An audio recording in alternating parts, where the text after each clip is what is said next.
Hello everyone, and welcome to, well, the impromptu run of FF12 PC. I'm Nicky and I'll try to guide you through this run today. And with me is the wonderful Meats. I hope I pronounced it correctly.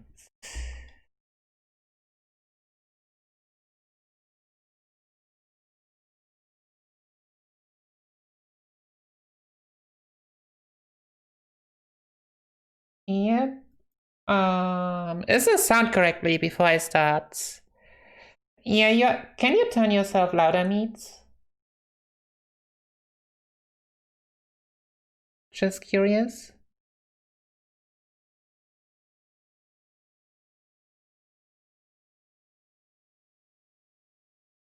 Yeah, you are very quiet. Oh, that's a lot better. No.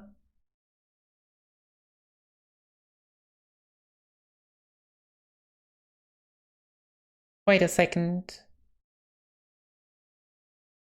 I do not see desktop audio running. Why is desktop audio? It's going great, everyone.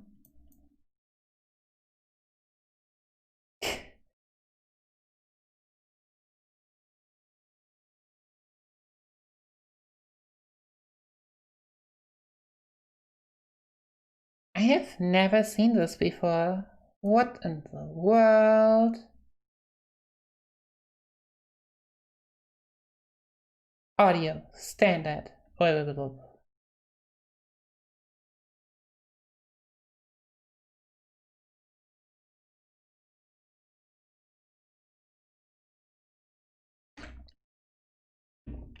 I swear it was running all the time earlier.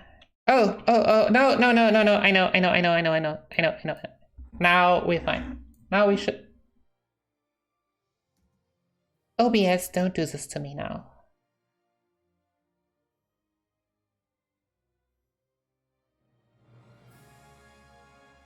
Oh, okay. No. All good. Got it? Got it. Oh, I hear me on stream. Meads, say something. Something? Maybe anything? Okay. There we go. Sounds Everything perfect. fine? Yep, sounds perfect. Good Yay! luck. Yay! Thank you guys so much for your patience. We do appreciate it. It's early, and like I said, I'm on my first cup of coffee, so. But yeah, are we about ready for some Final Fantasy 12? Yes, we are. Alright. Just for myself, local podcast. And I'll start and. I just saw GB0. We are never ready. Let's go. 3, 2, 1, let's go.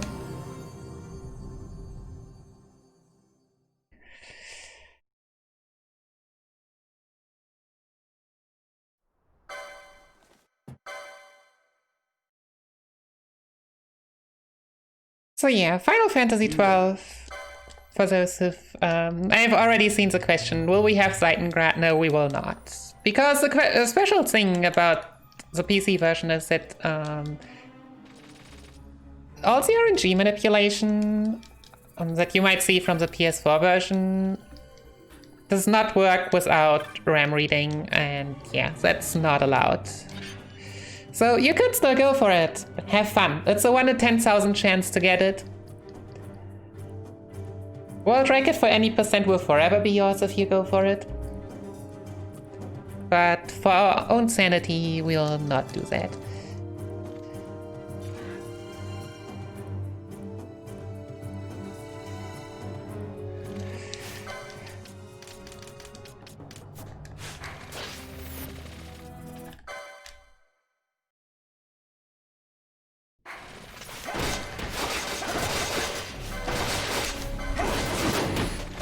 So yeah, we start the tutorial with Rex. I forgot that. Just some tutorial fights. First, small boss Remora. weak to thunder. But yeah, as you can see, another thing, TCA, we have 4 times speed function. And we'll abuse the hell out of it. Because we want to go fast, obviously. Oh, always gotta go fast. We do have a question of, is there any noteworthy glitch in this run? No. As far as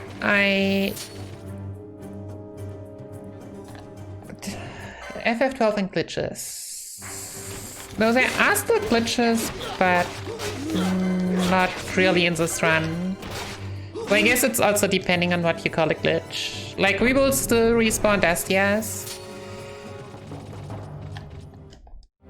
But it's usually not considered a glitch. Do you have time for a quick donation? Yeah, sure. So, Garby snuck in a $20 donation of donating for the Katamari resets. Music sounds wonderful.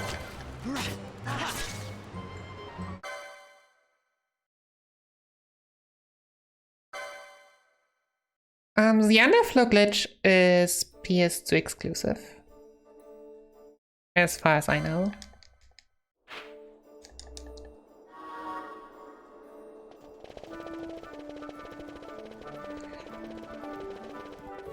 Yeah, the original game, if you see PS2 speedruns, they abuse that in some of the fights. Where you can, if your magic stat is low enough and below 0, then the status effect will be inflicted every time.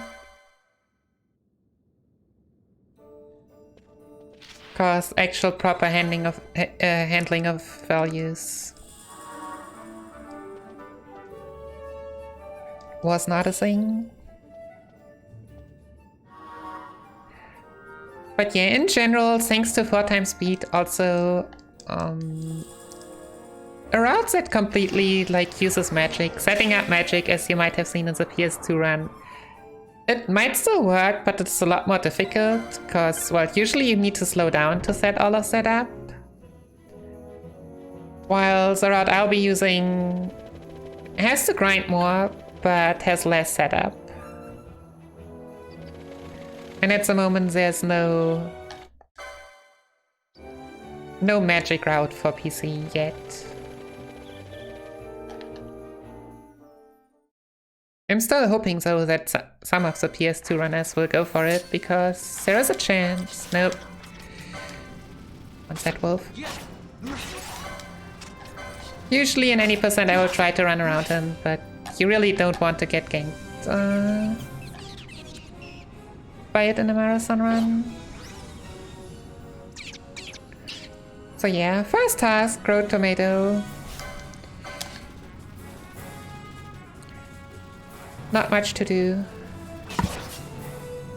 Sorry, I'm busy wondering, what type of pizza do you think the rogue tomato will make?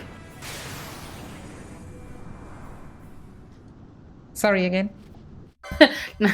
It was a joke that fell flat. Basically, what type of pizza do you think the tomato's gonna make?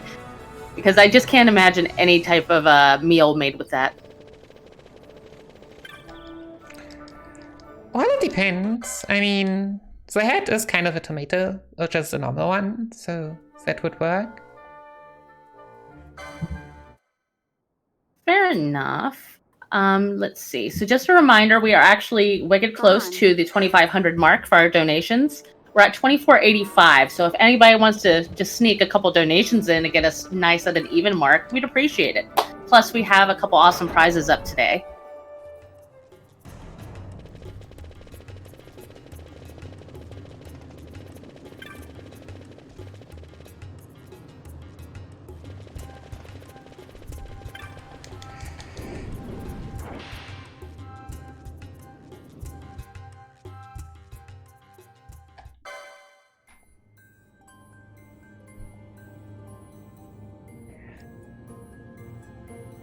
But yeah, as for the question for Traveler, I really wish I could say no. But sadly, we will use Traveler with 4 times speed. It's great.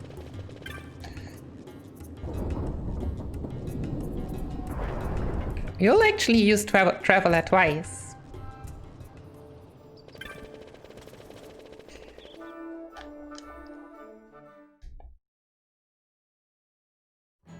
But yeah, for more fun things, let's think what we could all use for our pizza. Is there a pineapple monster in here? Because I feel like that would be controversial.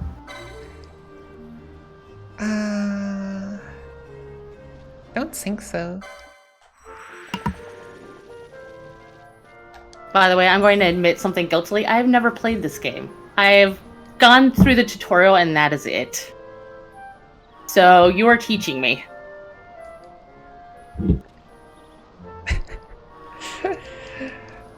Sorry, I just had to laugh because carrot could be put into a pizza. The thing is that carrot is not what you would expect carrot to be.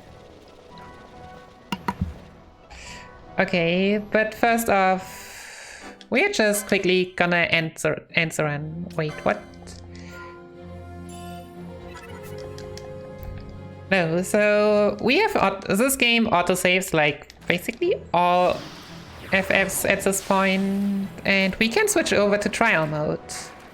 Trial mode does not give XP, but in stage 1 it always gives us very, very nice diamond armlet chest.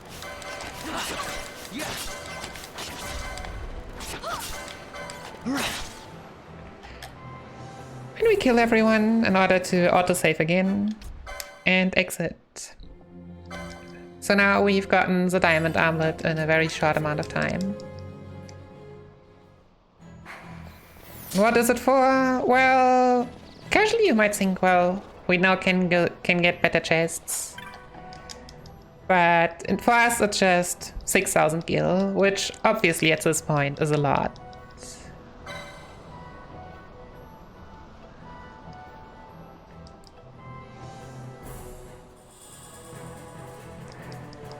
Oh yeah, and for those who didn't get the joke earlier, so Carrot is a big Malboro monster if I recall correctly. Thank you. So putting that on a pizza makes a very special pizza. So it'd be a veggie pizza.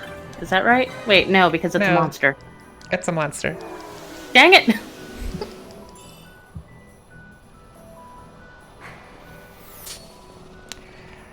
Alright, 39%. So now we have to, story-wise, yeah.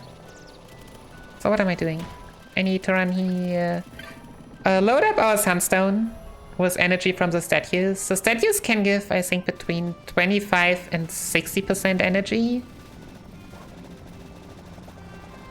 And yeah, we need 100%. If we are lucky, we only need to... Well, that's already over. But if we are unlucky... okay. We might need all 4. Cell diamond, armlet... By 16.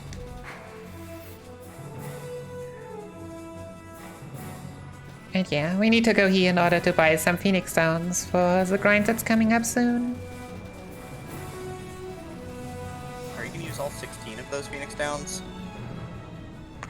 Yo, hello Demi. I'm not only gonna be using the 16, but even the 3 I got before. Wait a second, let me pause quickly.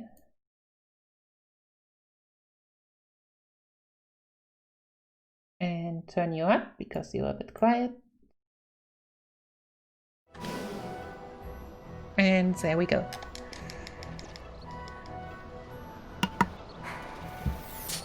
Somebody is a ninja. Oh, I already had the great pleasure to have Demi commentating FF12 with me. It's just such a fun run. It's just... Oh, you didn't get 99% it there. That's good. Things that could happen.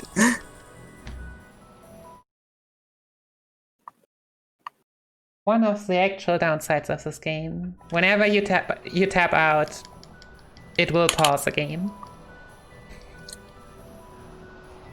So is this game pretty heavy on RNG? Yes and no.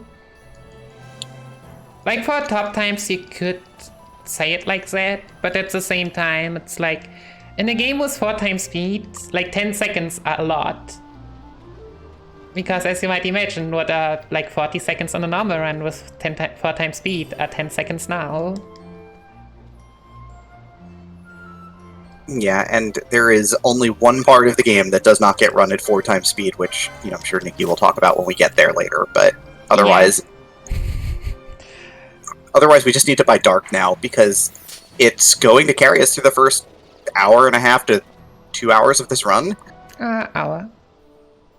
I think, yeah. Yeah, on a good run, yeah, probably like an hour, because then you get what's his face, and then you do the thing. God, I remember this run very badly. Yeah, so Dark is basically the only AoE spell that we can get right now. And it's pretty strong by itself, but making it AoE makes it pretty broken, especially. So, and now we'll go grind a bit. Yeah, because otherwise you have to wait a... manage the damage down. Where are we? So... Oh. Would you look at that? Oh no, Penelo's dead. Oh, come on. This is the worst. I don't even know how to damage down from here.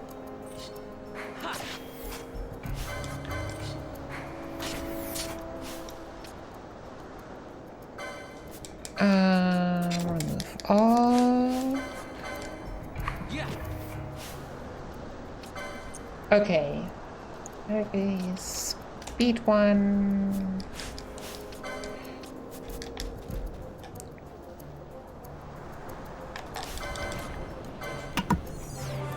So for us confused people, what just happened?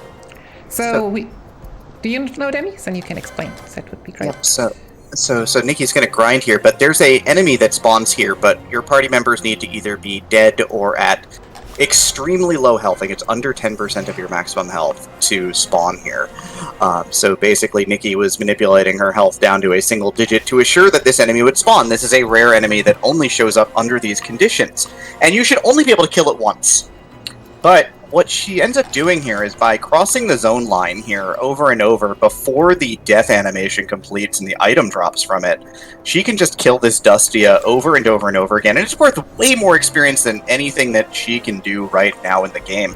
So she is just solo grinding Vaughn for a little bit here to get him up in levels and get him some license points so we can get this team off the ground a little bit better. Yeah, so it's not actually, as you can see, the item drops. If we were fast enough, we could try and get them. I just routed it so that I don't necessarily need them, which makes it just nicer and not as, like, tough to do. But yeah, the animation for dying only finishes once the numbers for the XP and LP pop up. And yeah, as we cannot see them, that's the reason why Dustia will respawn again and again. Yeah, and you end up using the diamond armlets to cover for some of the Dustia drops, right? Like it ends up being that you just do a little bit of extra shopping, if I remember correctly. So the diamond armlet was in order to afford. Oh, I left too quickly. So we switched to was in order to afford like the Phoenix Downs. Right. And yeah, I will sell like some small stuff. But that's fine. Yeah, we'll grind to level 15 because up to that level, basically, we need like 3 Phoenix Downs for a level, and after that we need like 5, 6. And it just turns out that that works pretty well for us. Until we can grind more sufficiently. And also to note that XP gets shared among living party members, but right now, since Swan is our only party member, like every experience he gets, everyone else will get as well, because their starting level depends on Swan's level.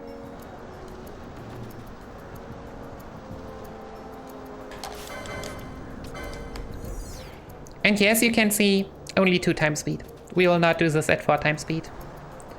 Not without gambits.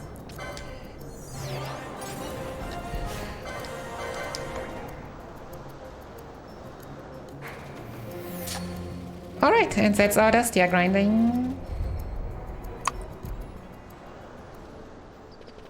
Yep, Dustia is undead, and so those Phoenix Downs, of course, get used up to just instant kill it over and over and over again. a thing that was sort of out of Final Fantasy for a while is back.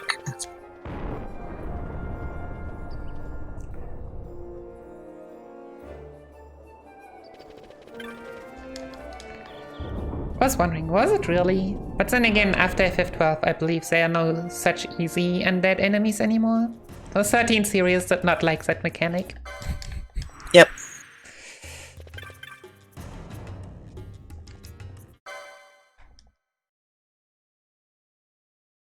Yeah, imagine if you could just walk up to a Dremelic and just Phoenix down him. That would be nice, but it doesn't work that way.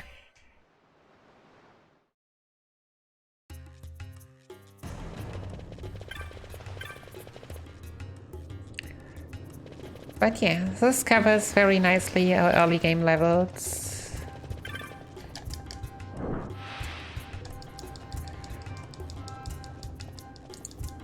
And now it's time to run into the castle and sneakily try to steal something. What a great plan.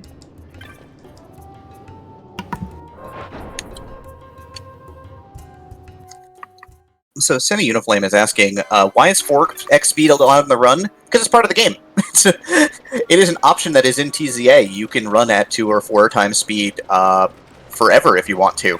Yeah, so the thing with speed up, while it's not quite like in other games maybe like considered a booster, is that the speed up was already implemented back on the PS2 version of the International Zodiac job system that never made it out of Japan. And it just gets triggered by pressing L1. So it was actually an intended part of the game, like in the kind of rework they did, because they felt like, I guess, like the normal FF12 version was lacking in that remake, and implemented like the speed up and the jobs back then. And so it's not like your generic booster, but an actual in-game feature. Get Alexa, okay.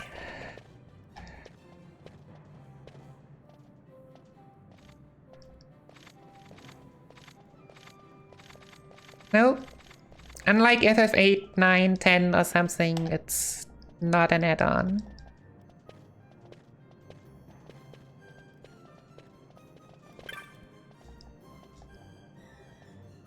Over here! So yeah, I will try to keep up with chat. So as for lagging, I guess that was also one of the reasons why ICGS never made it to the West, because that game lagged a lot. The PS2 could not handle the speed up at all. Like, even though it says said ×4, probably, like, you could be lucky if you would get ×2 out of it on console. That's how bad it was. Hello?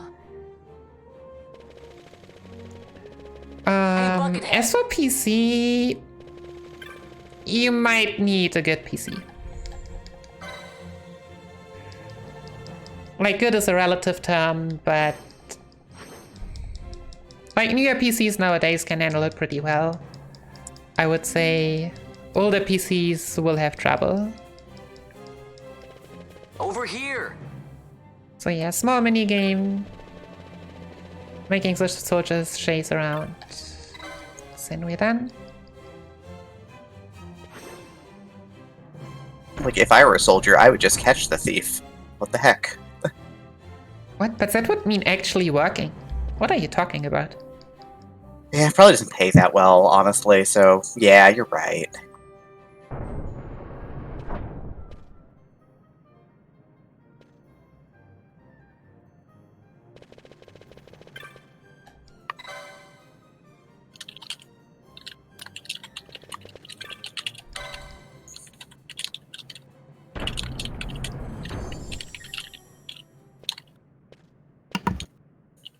So do you guys have a minute for me to mention some prizes that are up today? Oh yeah, go for it. Okay, so we are off to a slow start this morning, but I have faith in all of you. I feel like you are all just waking up, so you'll get those donations in. Because today you have the chance to win a couple lovely, lovely things. I believe we have a kind of nerdy housewife hanging out, and she donated some pearlers for this event. Today we also have a Penny Arcade original Psychomancer pin.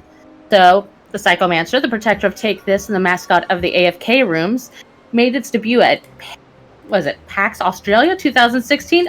I think that's about right. And now you have a chance to win one. So these guys are usually limited to if you see, take this. And we managed to get a nice little grab bag from them. So yeah, any type of donation today, slide it in and you get entered for a chance to win one of these lovely prizes. So I'm just going to drop a couple links down in chat for y'all. And you're good.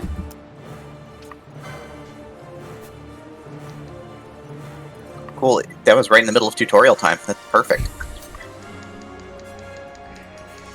Yep, of all the tutorials we do not need to watch, this one we cannot get away from. Yep, this is the kind of the cool system of Final Fantasy XII, though. This is the Gambit system, which lets you basically, for lack of a better term, program your characters to do things automatically, and they do them in order from top to bottom based on the conditions that you have, and you pick up more conditions by buying them from shops, and we're not really super worried about that in this run, but, you know, in the casual playthrough, it's kind of useful to do that. And then we need to assign some license boards here. We end up getting 2 of them eventually, but right now we only get 1. What is it? Red Battle Mage. Also, we want to cast Dark, because... Because it's the best thing we've got. It's just pretty OP at this point. Yep, and it's literally right there in the table, so you don't need a ton of license points. You don't need to worry about it, and then you just set it up that your characters will just let it fly.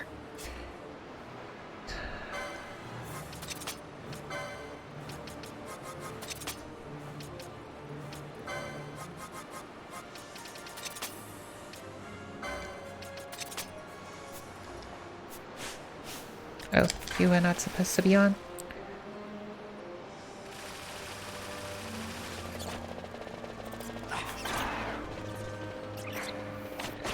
So yeah, getting some LP on the way already, cause we can just run, and Fran and Belzy can just kill stuff. Yep.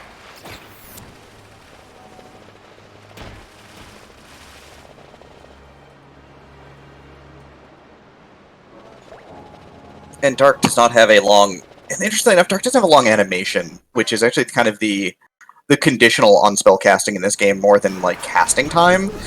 Some of the later spells that do a lot of damage, like Flare or Scourge, have, like, immense cast times, or have long cast times and immense animations, and your characters can't do anything during the animations, which is really annoying.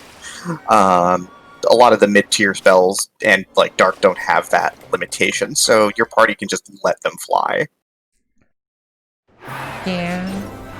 So what some might remember from watching the PS2 runs, that you can just cast AoE spells on yourself when you are reflected, and like turn the spell like 4 times for each character on the same enemy. Yeah, as you can imagine, setting up Reflect takes quite long. So if not needed, we will choose to not do that. But right now, like, even if we just single target cast Dark, it's just super strong. And yeah, the Gambit system back then was like the attempt to like program your characters to do everything and give you full freedom.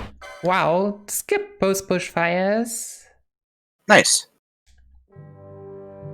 Usually I get 1. So yeah, the strat for Fire Main is just run into the water because, well, a fire horse in the water apparently takes double damage.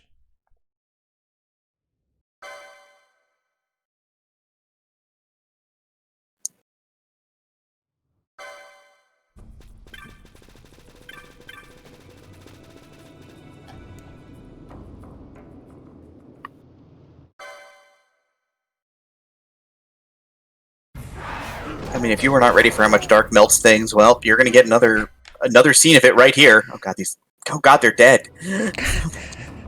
Remember, they took away our weapons and armor.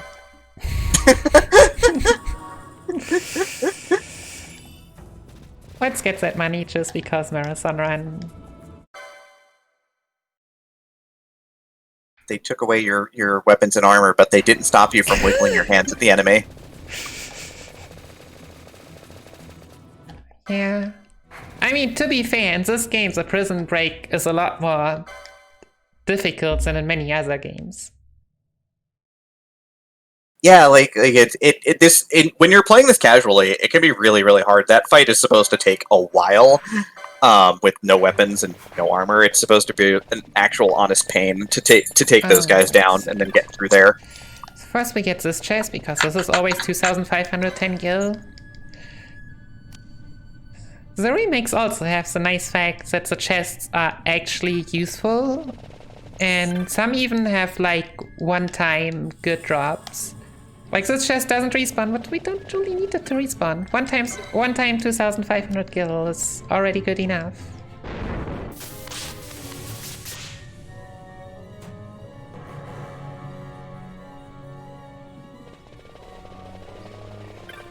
So now we gotta turn on the lights so we can get out of prison.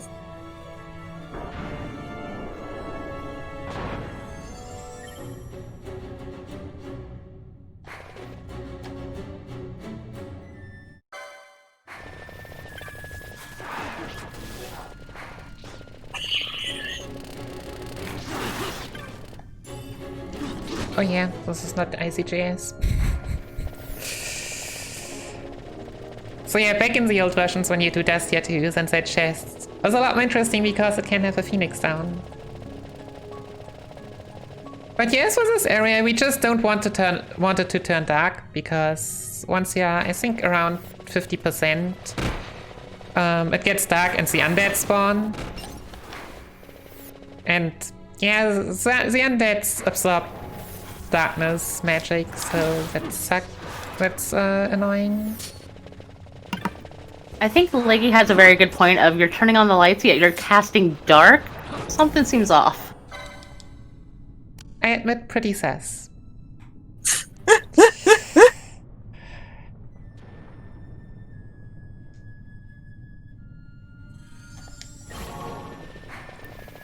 Vaughn will tell you that he's not the imposter, but he is lying.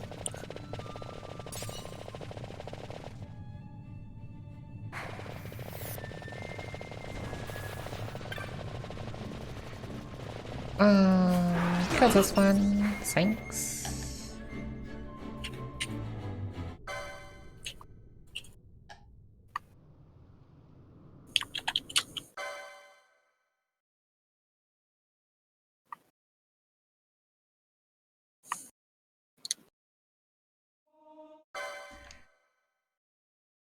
I don't know, like, I think we are all venting right now.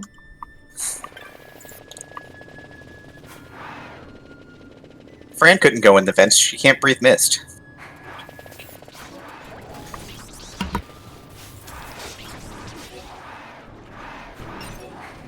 I feel like there's a side eye there somewhere.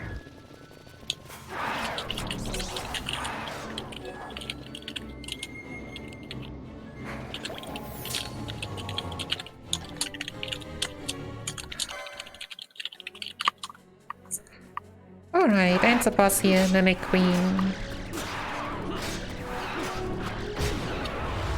Also no animation from her, nice.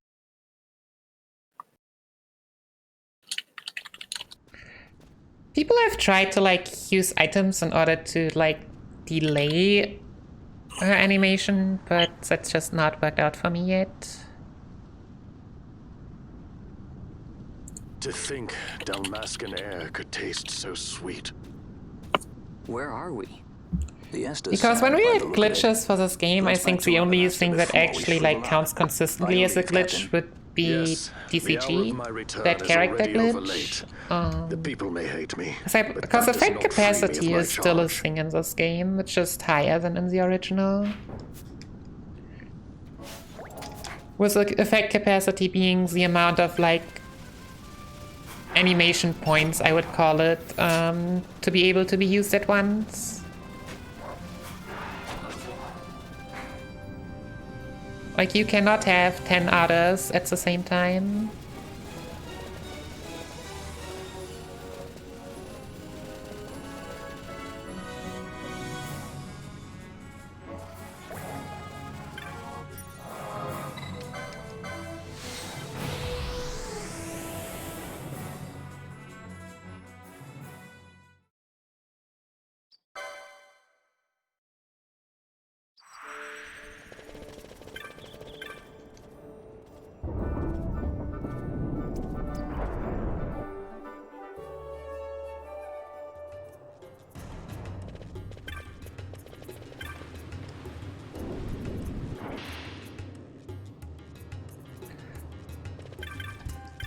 Alright, back in town. The whole party leaves again. And from now on, if anyone ever joins, they will join for good.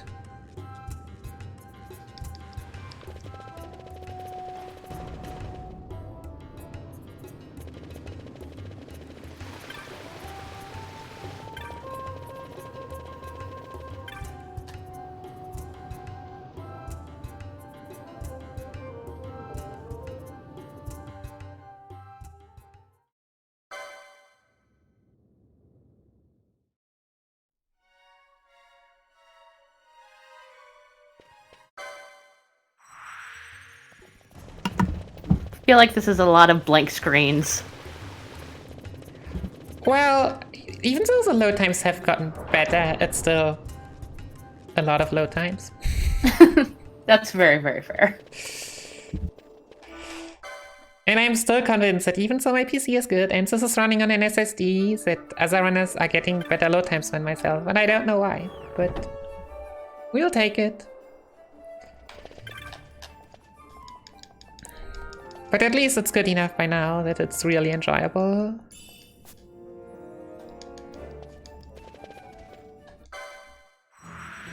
So yeah, talking to Tomash here just to get one more backup teleport stone, I guess.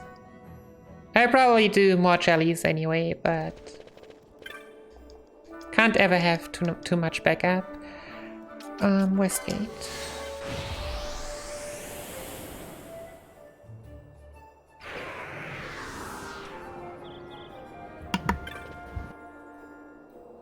I love the little mooblings in this. Yeah, they've gotten nice spots. Like in general, from what I've heard, FF12 and FF14 are pretty close to each other in design.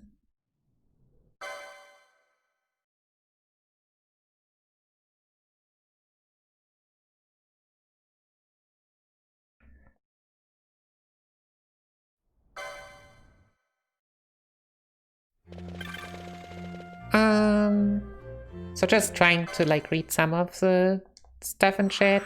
So when it comes to speedruns and hunts, so for PS2 there's the OOA speedrun, which obviously has to do all hunts. So the new game minus run back then for ICGS I did was using a few hunts. It apparently didn't need them because you could manipulate chests, and it's easy that you don't need them. I'm sure you can find categories in which you need to do hunts. Let's say it's this way. You would also, in the magic route, need at least Textera for oil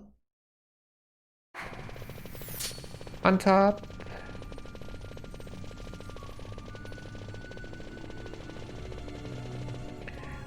But yeah, sadly just in general, FF12, especially this version with all the jobs that we didn't even get into yet, but 12 different jobs, and all the items and such, has so much variety that routing is really difficult and a lot of work.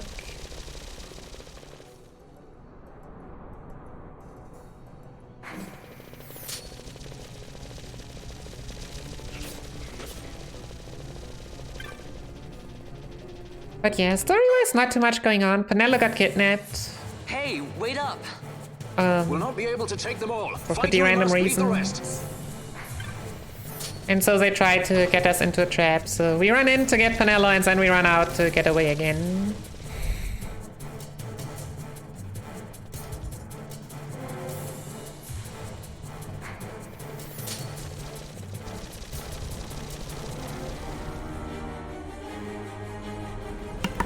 So you mentioned that there's quite a few routes, or it's a little difficult. How often do you see a change in routes for this game?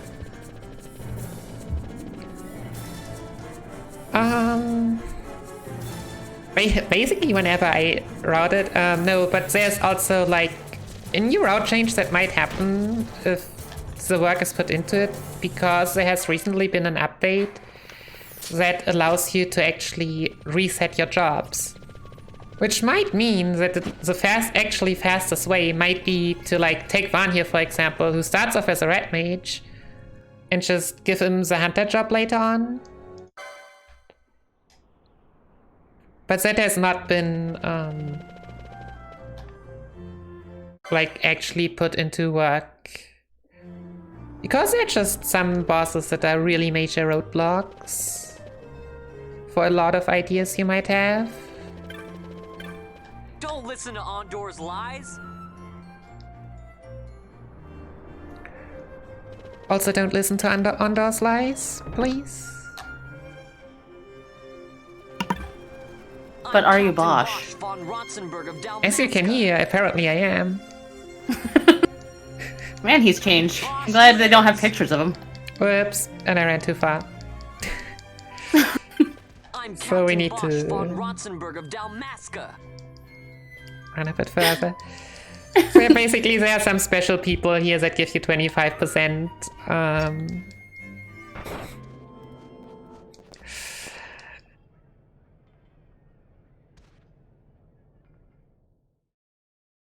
Of the bar, for the bar, and most of them are here in this pub.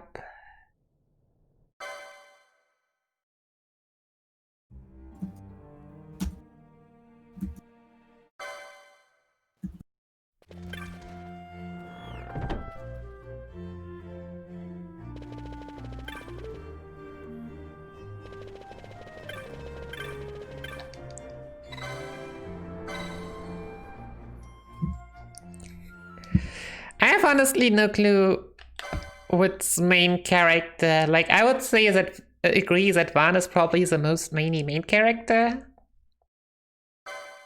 That being said, does FF13 even have a main character? Somebody said that Vaughn was a cardboard cutout. It's possible. Okay. Like, I really...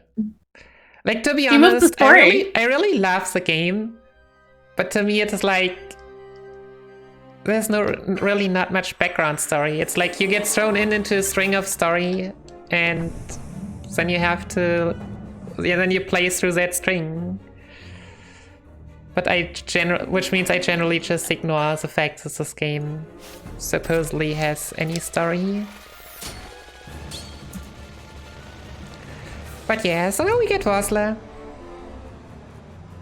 The good thing about Vossler is Vossler has actual equipment and is like 3 levels higher than Vaughn, so since the main moving character is the one that draws most aggro, we'll just run with him.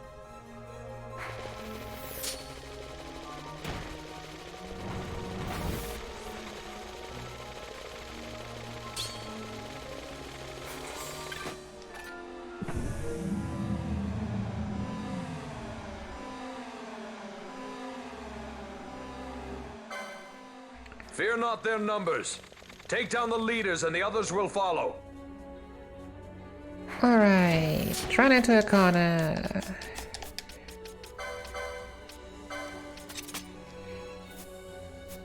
High potion.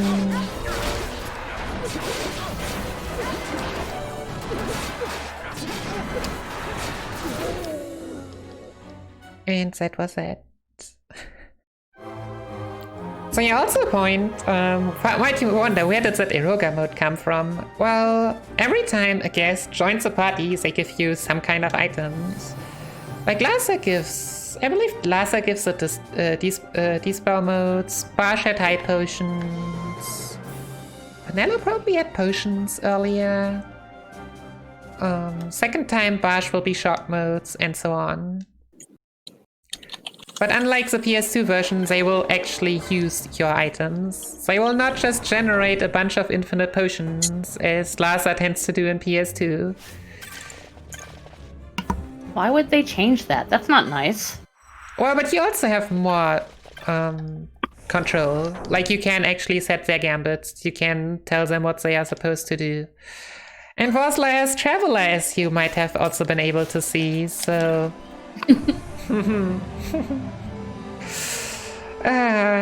Spoilers, we'll sadly have to use that. Cause yeah, having an ability right now that can potentially deal 10,000 damage. As much as you don't want to use it, it's just very, very strong. Just want to use it once. the one time that you need to use it. Twice. But yeah. Twice, the one time you need to use it, and the other time you need to use it. Well, to be honest, the other one time it's just faster, the other time, since we are only level 15 or something. It is strictly necessary, because otherwise you will die horrendously. Yeah.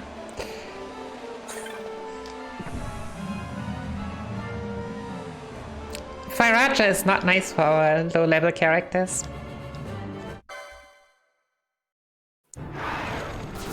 Without any equipment. Alright, geese. So yeah, we're also still a bit under-leveled. Give me a high potion. But fortunately, Dark is still strong enough.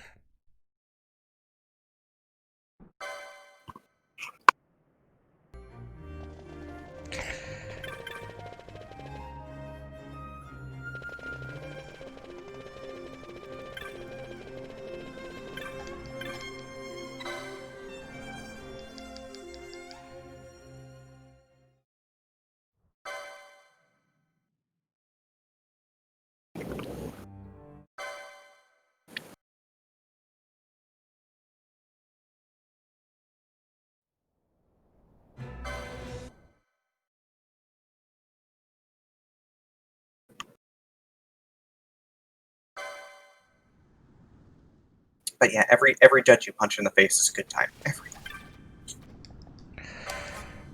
Okay, Cura, Arrow, Raise,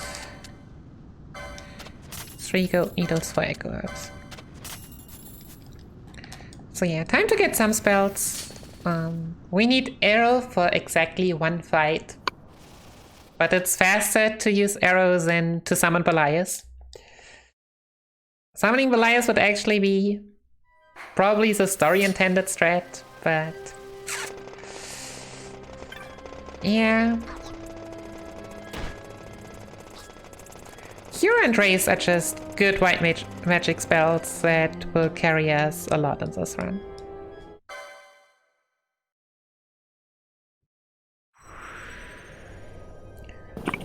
Raise is especially useful once we have enough Gambit slots for it, because at low levels your party dies every so often. Yeah, and we don't want to use Phoenix Stones every time. While they might be faster, they are also more expensive. Yep, MP regenerates, so it's fine. So you just want to cast spells if you can. Alright. So we got a golden amulet, which in this game, you can't buy them, you can only get them from chests. Ash Black Mage.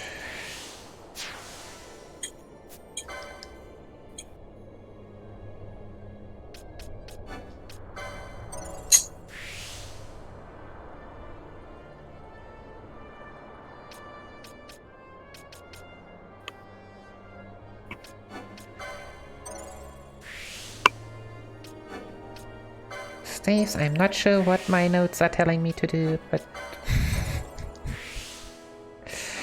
so as I mentioned, you always tap out. If you tap out, the game pauses, so you need to have written notes.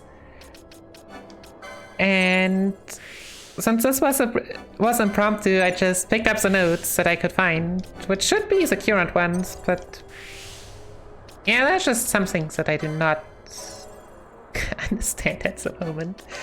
But yeah, I mean, TLDR, we are licensing a bit, and we found our golden amulets, which increase the LP one of the characters get, even if not in the party, because everyone gets LP.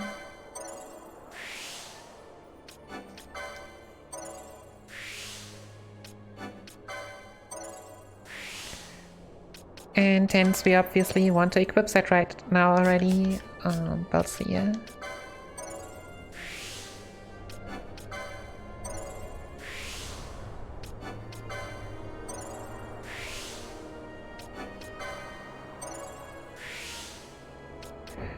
And Balsia to Thief Scarf, cause yeah, Balsia is supposed to steal stuff.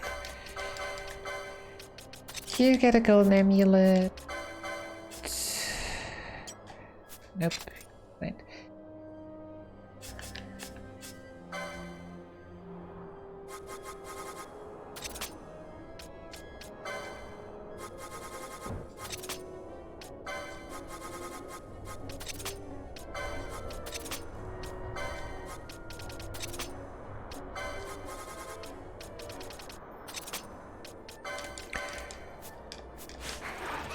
And Penelo just some nice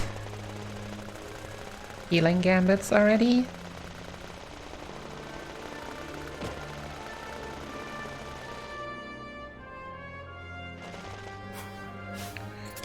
Oh, not gambit. Alright, and now for the fun part. 150. So now for the boss that we want to use it on, we need to be in steps 141 to 149, if I recall correctly. Being on a step route with 4 times speed, doesn't that sound fun? I mean, you can always pop into the menu and check how close you are, but...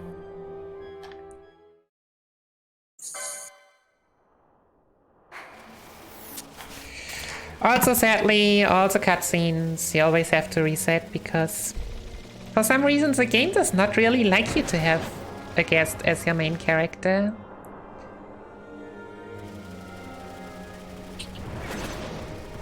The game's not allowed to have opinions.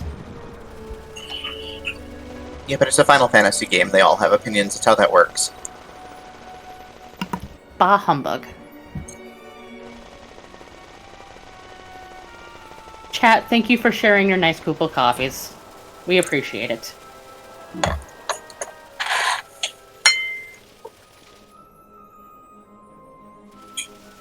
Do think these characters had too much Java juice, though.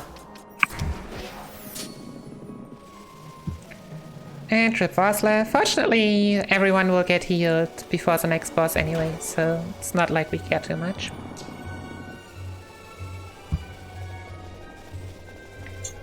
And yeah, another fortunate thing is that the next boss, for some reason, is weak to darkness, which I feel like we are pretty well set up against.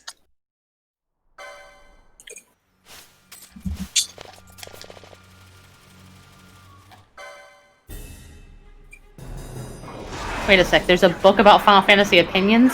Did Dim write it?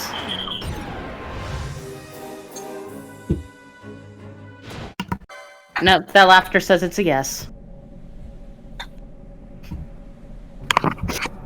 I have occasionally been known to spit hot takes about things. Yeah, I heard that earlier. I woke up to your hot takes.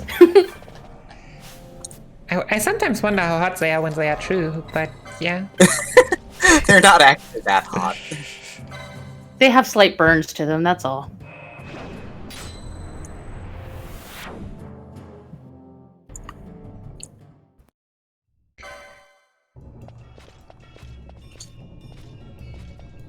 Okay.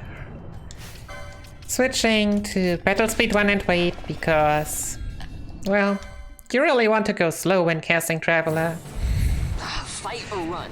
We better In order decide to not fast. quickly overstep.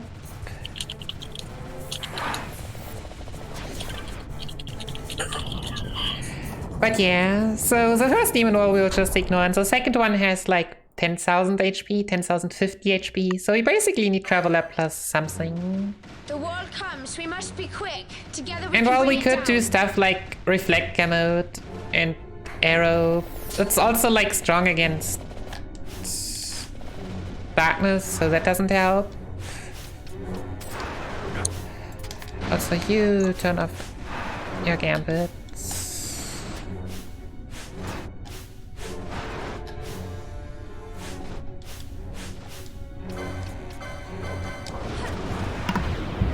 Real and so quick. we get consistent LP also.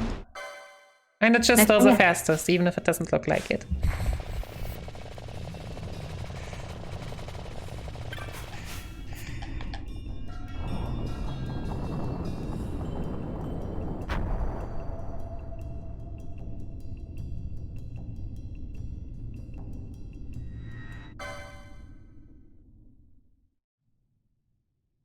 I think someone was trying to say something. Needs to say ew.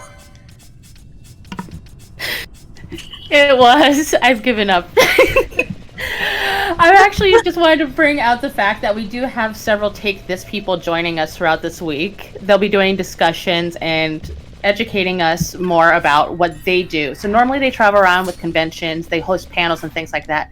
Since the current climate doesn't allow that, we have been fortunate enough to get a couple of them to say a few things with us. So I'm just going to type the schedule because there are a few, and you can check it out.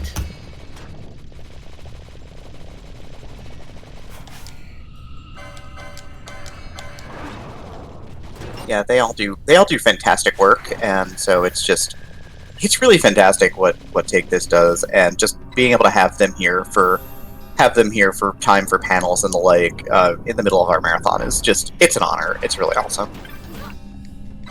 It really is. And the psychology of Final Fantasy is actually a thing, so that one's going to be on Wednesday, like was mentioned. So yeah, not much else happening here. Setting up Traveler, collecting some stuff. AKA is a Dispel spell and a haste cam mode here.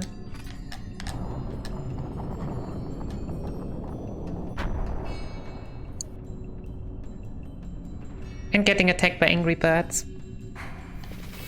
Or bats. Do bats count as birds? Yeah, they're jerks. Yeah. Wait, so every jerk is a bird? No, but every bird is a jerk. Bird is a jerk. Oh, okay. So jerk burb. I get it. Nice little echo going on.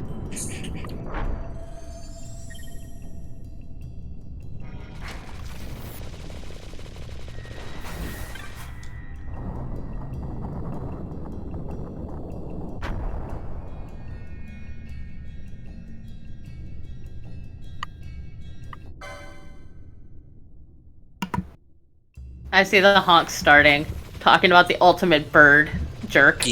Geese were never an option.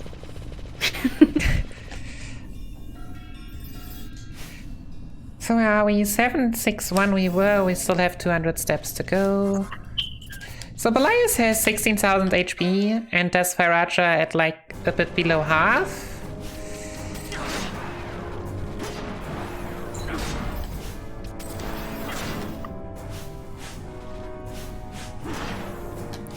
So I need to be careful with my steps, having them set up in time.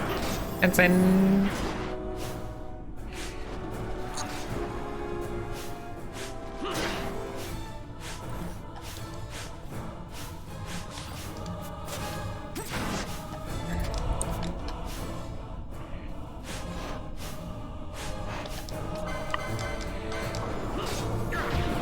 Alright.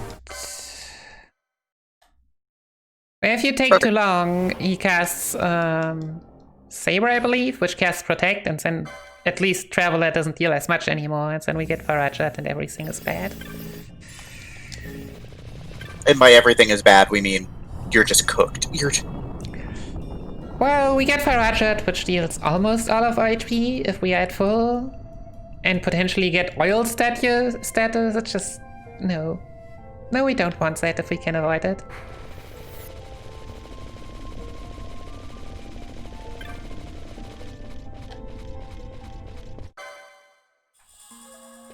But more importantly, Belias joins our party now. Sort of. Sort of.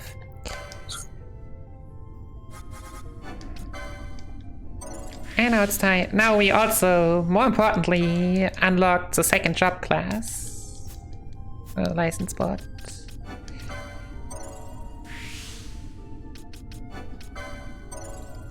So instead of, as I mentioned, we could just use Belias. For the next fight, we'll do other stuff. Well, we battle lost Spears 2, that's down here.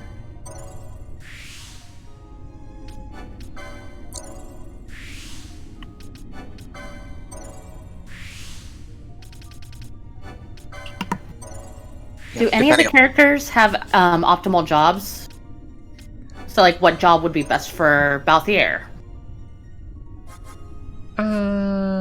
I'll answer that later. Bushi, right? Yeah. For some reason, they're Bushi and Shikari and not Hunter and Samurai.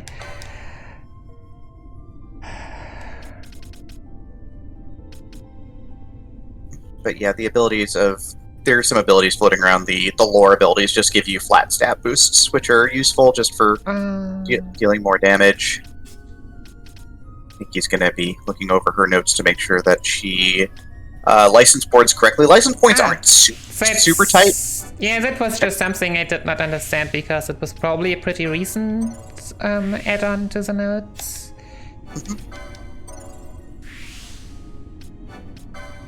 And this way I can get the golden amulet by now already. And now we can... Because Ash is just the one that needs the golden leads LP the most.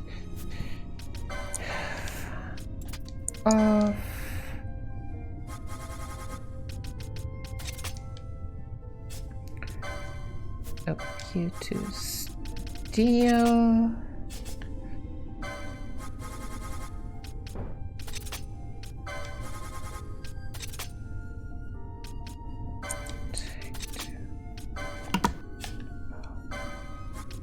Oh, we got over $2,500. Thank you, kind of nerdy housewife.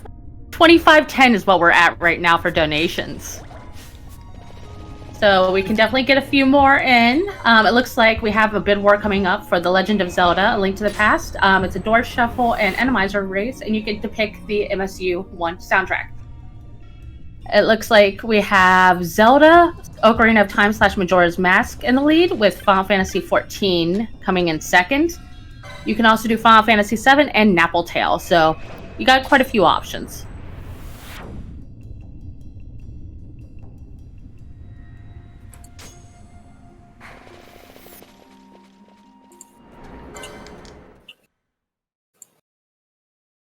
Alright, so we're finally out of Race Wall. And Fosler decides he doesn't want to be in our party anymore. So That's unfortunate. Yeah, we need to knock some sense into that. Small side gimmick, cause the mist runs wild. If Fran was in our party, she would be berserked.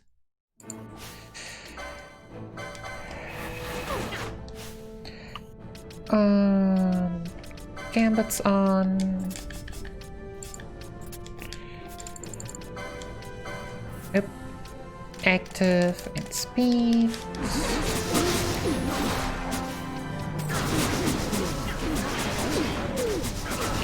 So the reason... Oh, this is not good. How? Does this even work still? I will try. So the fortunate part why only Bash needs... Okay, nope. So why only Bash in theory needs HP is because if Bash is in the party, then Vosler will target him. But for some reason, apparently, the others decided to really hate on Van. And then, well, every spell gets only twice reflected instead of 3 times, and we basically only dealt a third of the normal damage. Which is unfortunate.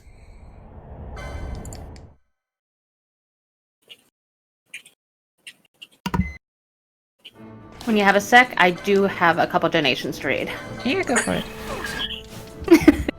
So V-Agent Zero was kind enough to donate $25, donating my next few Koopa Lattes towards a wonderful cause supported by wonderful people. Cheers. And then we have $5 from Snyder EC3. Comment is just for Earthbound. I guess we're going to be naming one of the characters Jeff.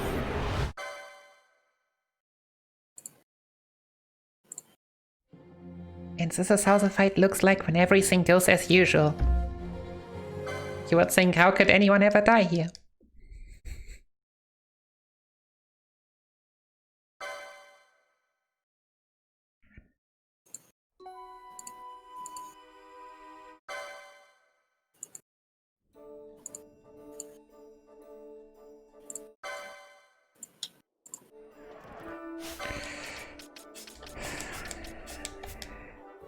Vanello.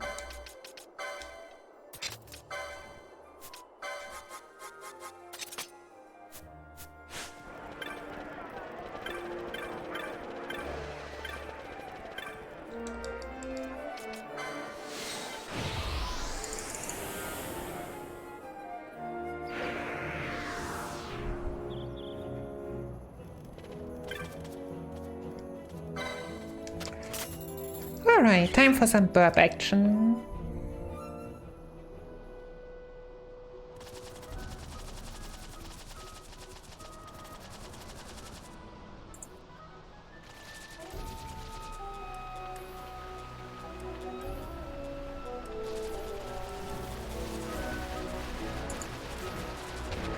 This part back in IZGS was, I think on console, even impossible to get to Chahara without running out of time.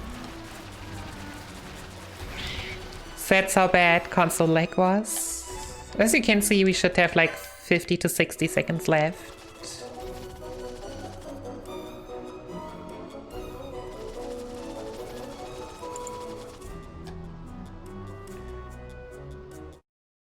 Alright, but first things first. We need some more LP.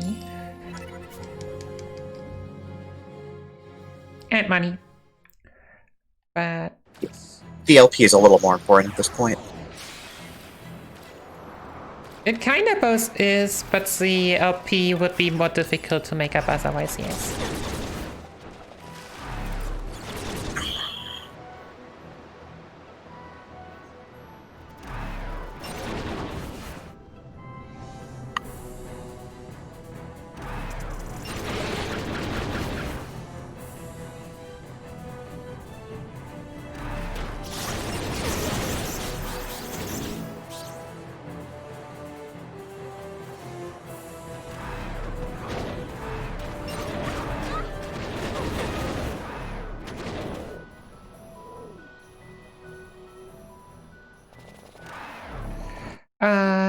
No, those are not the birds. Are they? Oh, they probably are. Those are cute birds, though. Yeah, they're very cute birds. But deadly.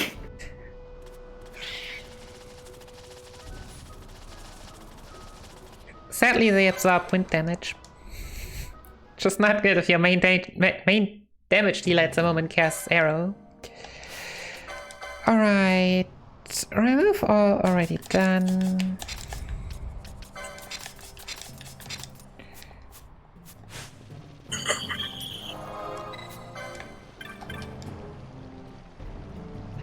So yeah, this is basically the menu that we have to do now that I didn't pick up anything at Dacia in order to ensure that I will have enough money. Just unequipping the stuff that I would else unequip and sell later on.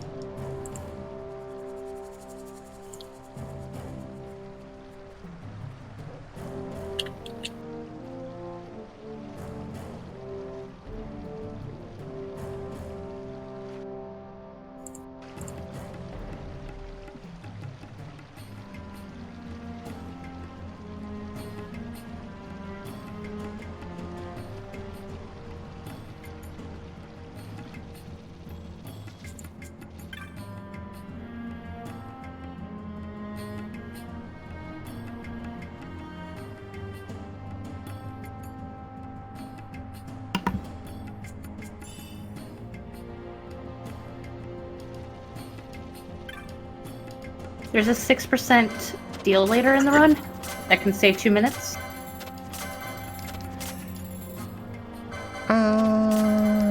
Let me menu first and then... Take your time, but go fast.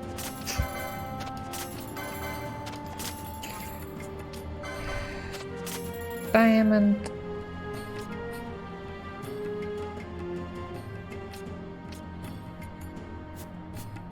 Wait a second. Oh, I unequipped everything. Does it really say? Yeah. I was just wondering why in the world she does not have it equipped. Okay, I don't need potions. That's good enough. Okay. We need a flame staff. We need a heavy lance. Where's that cat? Traveler's vestment. Spira and 5 of those.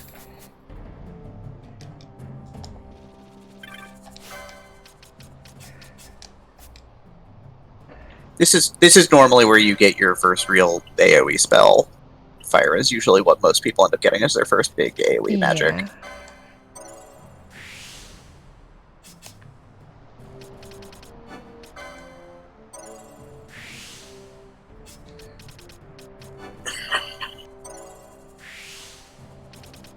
And together with flame staves, they just deal a lot of damage.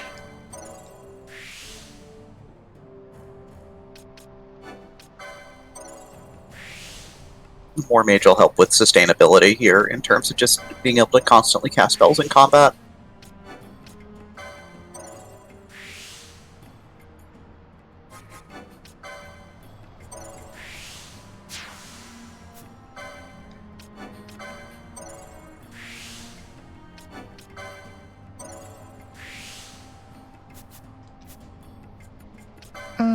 Equip, optimize Ash, Bash, Golden Amulet, Dawn Shot.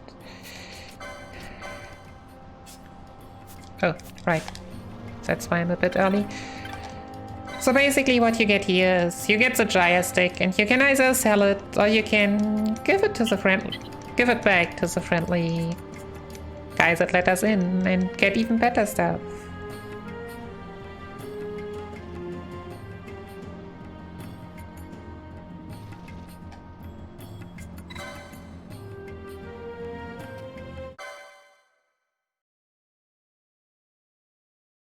And of course, the Dawn Shard's really interesting because, you know, there are a handful of Nethicite shards that you get in the game that give you some pretty powerful, unique abilities. That one gives you, 20 magic resistance? It gives you 20, even. Which is a ridiculous amount of magic defense, but in exchange, you can't cast spells with that character. Thankfully, though, Bosch is built for hitting things with a spear, so we really don't care about his MP. Yeah, basically we need to equip it sooner or later anyway for a dungeon later on. And yeah, might as well do it now. Okay,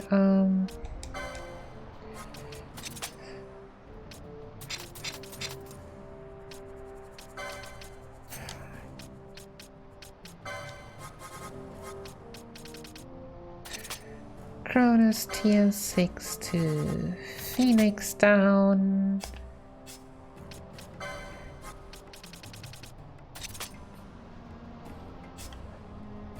What? Oh yeah. Nope. Only Penelo's supposed to be revived.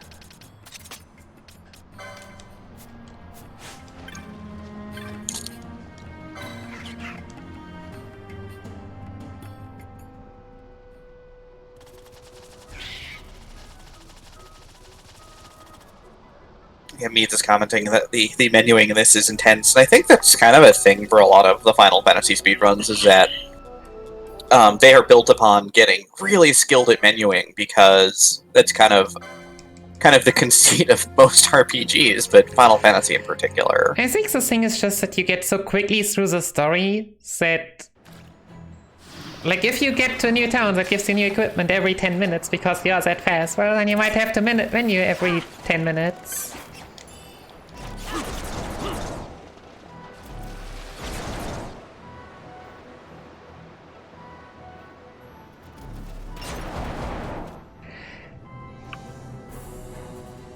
Okay, so floor 3 here, we want to go to that rare enemy in order to get some more LP. Nice. Heck yeah. Heck yeah. Yeah, and as was the earlier asked question, I believe, like, yeah, we might be getting a Kakata deal later on that... I don't know how much it saves. Probably a bit. It's just a strong weapon that you get earlier. It's just more consistent because it has on-hit confuse.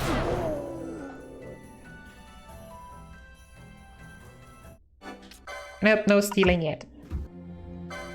Okay, then go ahead, guys. Feel free to start praying for that steal. It will be a bit once we start going for... actually going for the steal, but yeah.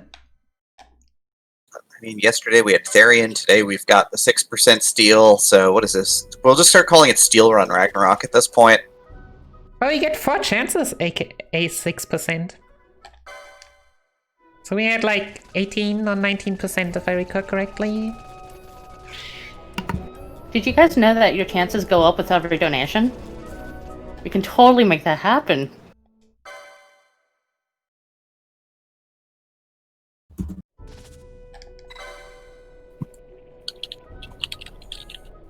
And yes, we do need more games with stealing. I'm sure that there's a game that is entirely stealing things from others. We'll just find it. Actually, we do. It's called Goose Game. Oh, wait a second. What cell?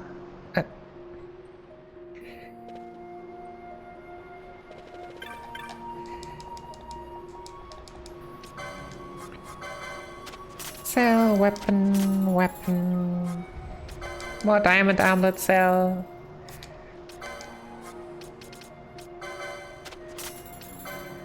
Shielded armor is sooner, and I think I caught new Kai sense here.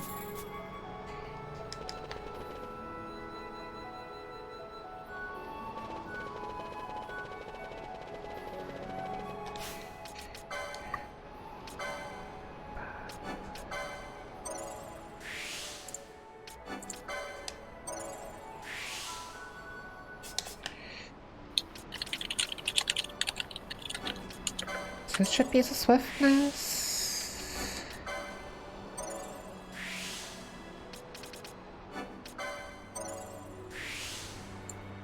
But yeah, War Mage and Headsman will make it that we'll have all the MP we need in the next dungeon. Now everyone else also gets some HP, because yeah, HP is good on this game. Okay, Bash. And the Bushi job is great because it makes your casters better, but also gives your casters piles of hit points right there next to the second license board slot, which is super handy.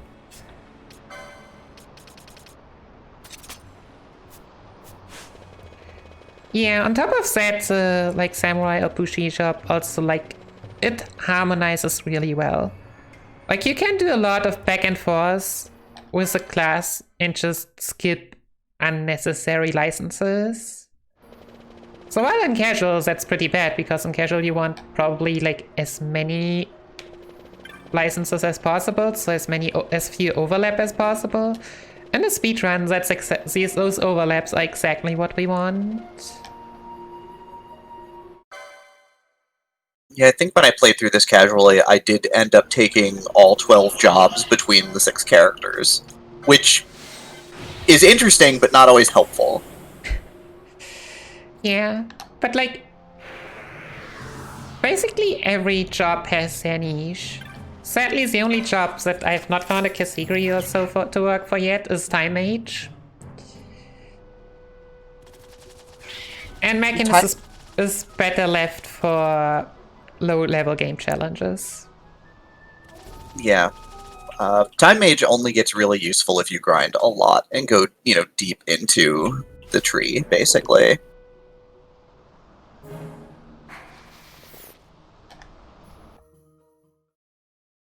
Like, a lot of the useful support spells weren't distributed to Time Mage like they were in other Final Fantasy games, so... So yeah, and now we're just gonna burn everything. So I guess if you have anything to black, now would be a good time. Well, sadly, no new donations, but I believe you guys can get there. Right now, I am going to remind all y'all that wonderful Speedrun Ragnarok is put on by the RPG Valkyries, and we are benefiting Take This. Take This exists to let people know that it's okay to not be okay. No one is alone in their struggles with mental health, and there's always hope for improvement. Take This org is actually really amazing. I'm just going to give you guys a little bit more information in chat. Oh, thank you, Scala. Got there first. But Scala's right on it. I know, she's taking my job. Scala is so strong. But yeah, so Take This is actually really amazing. As if you guys weren't here earlier, we talked about how throughout the week on the schedule, you'll see that there's different discussions. They usually go around to conventions. They've given us some of their swag that they normally give out at conventions, so that you'll see that in our prizes. And yeah, back to you guys. Yeah, I have to check. I don't think I need too many here.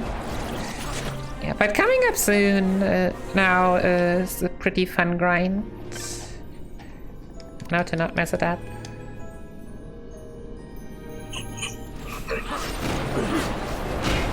I said not mess it up.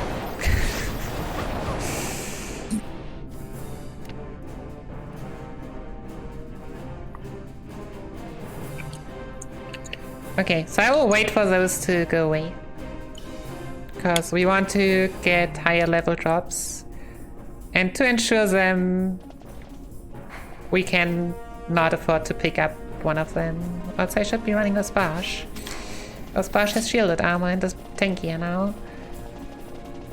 But yeah. Jelly grinding is a pretty well-known grind spot, I think. Jellies are weak to fire, so... with Ash and the Flame Staff and Fire, we just burn them all. And they drop really nice stuff. They're, Water Magicite, which is a bit of money. Yellow Liquids, which are a lot of money. Why? Okay, something went wrong. You are not supposed to have attack. This might have screwed things up now. Oh, we still get chain level 3. Okay. Then we have teleport stones, who are needed to, well, teleport us between the teleport crystals. And then we have float modes, which allow us to walk through places with a lot of traps. And sometimes this dino just decides to block the way, so we'll just run away. We can't kill anything right now because we want to chain those jellies for better drops, and so we can't kill those, even if we wanted to.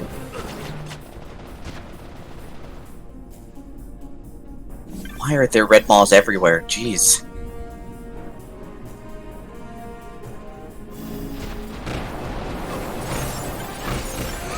Teleport stone, 2 float modes. Alright, 2 and 2.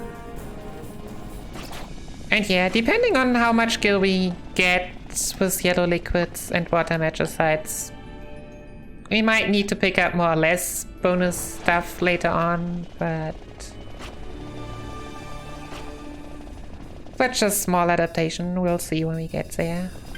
Also, since I'm doing 5 rooms, I didn't need to double it, so.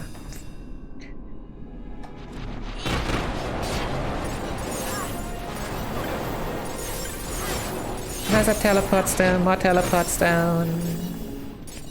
Okay. Yeah, I wanted to do 5. Yeah, I have all the float modes and teleport stones. Yeah, good shape now. I need... I'll just do one more, just to be on the safe side. Bit more XP, bit more LP, bit more gil. Can't ever go wrong with that.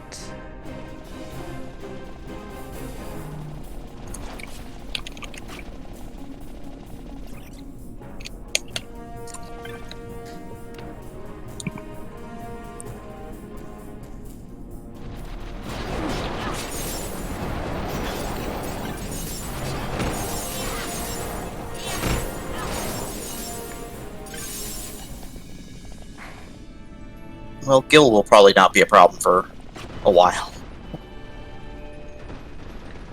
Yeah, like there are also a lot of like potential backup chests you could get. Alright. So yeah, now that we've been pretty low leveled at the latest parts, we're just gonna do a lot of like grinding, getting stuff, and setting ourselves up for the upcoming parts. And here's my favorite cutscene coming up. So in order to get 2 more foreign highways at this point, we need the chocobo. And now I activate the boost, because now it carries over to this cutscene. We have Gibbs and Dewek. Definitely not Biggs and Wedge. Certainly not. They are scared of it, like someone is scared of a chocobo. And I mean, thanks to the turbo, I can't even like. This is a demon chocobo if you've ever seen one. I think it has like red eyes, so I'm with them. Evil. Red Comet, no, run away. I love that. It's...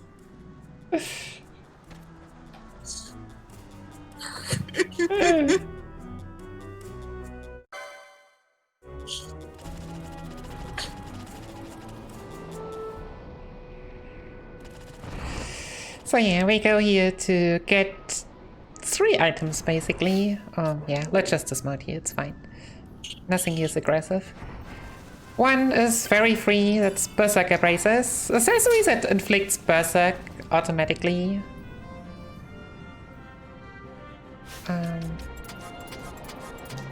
Please don't.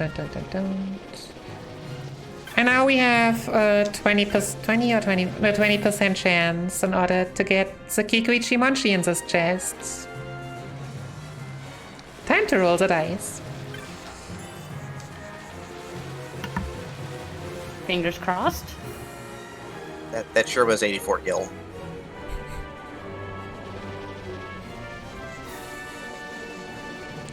Yeah, even worse, sometimes enemies intercept. Which one of them is a non-aggressive one, which is why I turned my gambits off.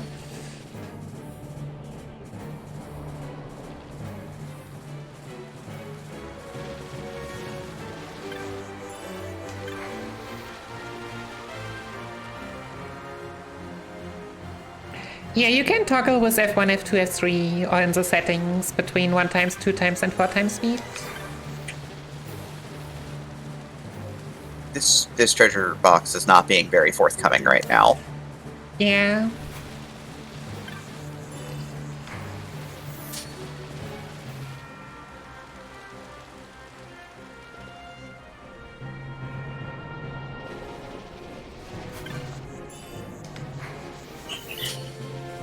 So yeah, if anything, like, as I mentioned, you can reset jobs now. Like, the idea is that you somehow make it work to not go here. But that means not the strong weapon, which I mean might be first try. Not the Berserker Braces early, and not the Thieves' Cuffs, which we will also...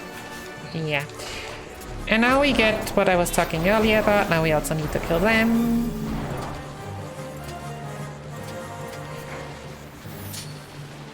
Which would be a lot to work around.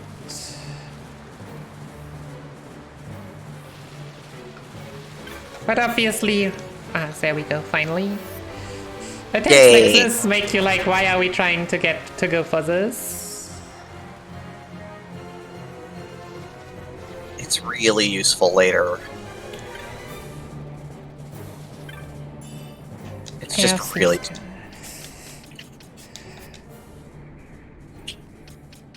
Thieves' Cuffs, of course, make it easier to steal.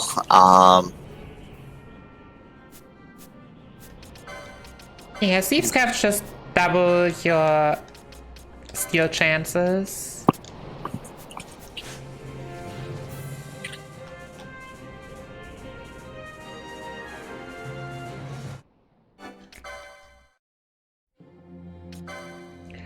And now we are gonna head back to trial mode. Because, I mean, if we know how much LP we need to get, now that we have Fyra in our gambits, which just destroy AoEs the best, no reason not to do it now.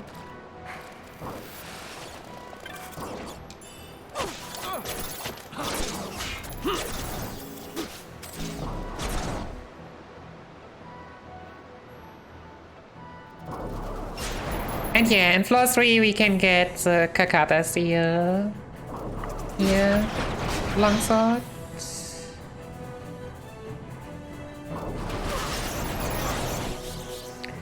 The only thing I need to pay attention to is that the neckbed and one of the birds here in the stream actually absorbs fire damage, so might want to turn off the fire Ash Gambit for that short moment.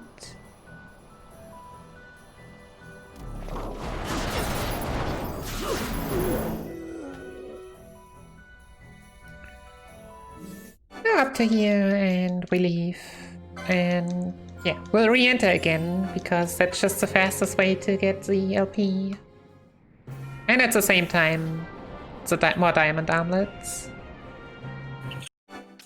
because all the floors afterwards, the chests are not that great.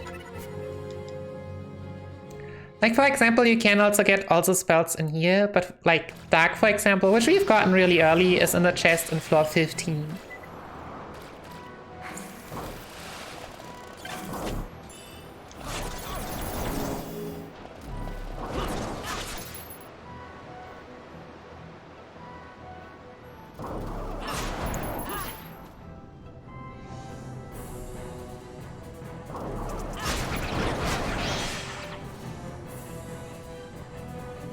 Mithril Blade. Yeah, that's the uncommon steel. We would like a rare steel.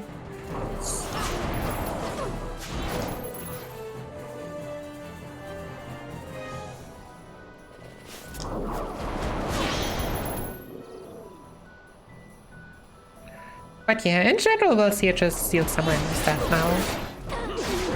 As you can see, also. Even if it's not the greatest stuff.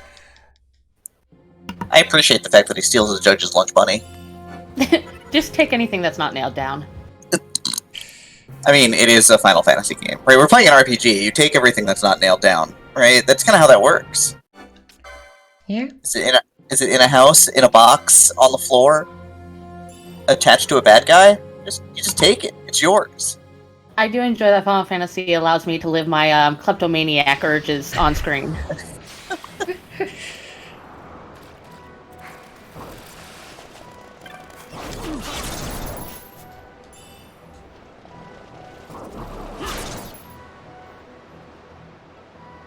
I don't know if inside a monster qualifies as stealing at that point so much as it counts as killing, but we'll go with it. Sometimes they do go hand in hand. Like, I don't know how you can steal a sword from the flowering cactuar there. Is it, like, just stuck in its head or something? Who knows? Like, it's strapped to its back. I don't know how, but it is.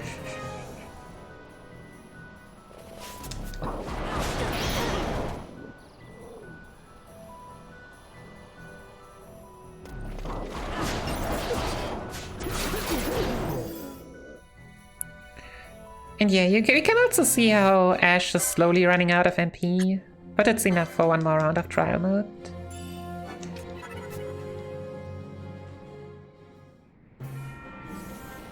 I know, I actually have the number written down, so it's 21.9% to steal the Kakata. If we wouldn't have Thieves' Scarves, it would only be 11.5. Which just shows, like, do you really want to go for it if you wouldn't have them?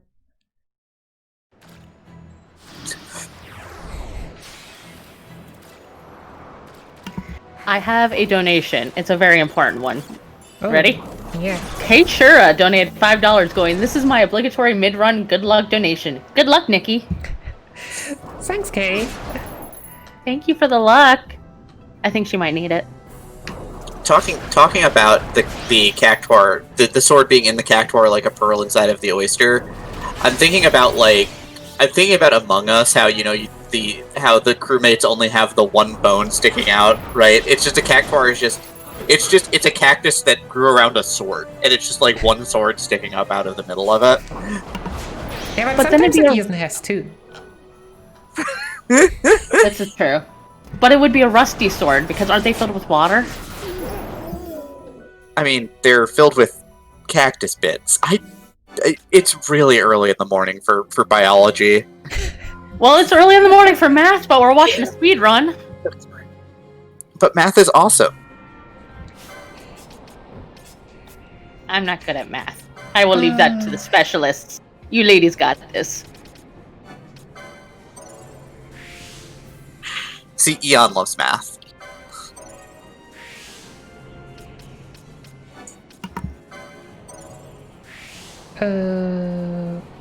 Spellbound was not bound to be there yet. Battle Law.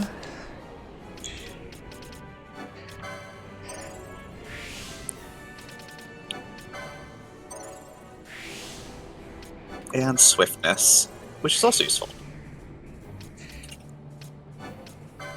Gives you the go fast. Swiftness. Now Spellbound in theory, switch.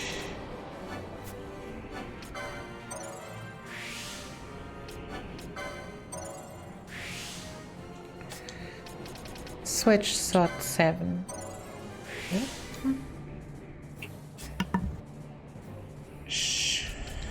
I adore everybody in chat right now, by the way. Thank you very much for pointing out that swords can be made of different materials and that there might not be a corrosive applied.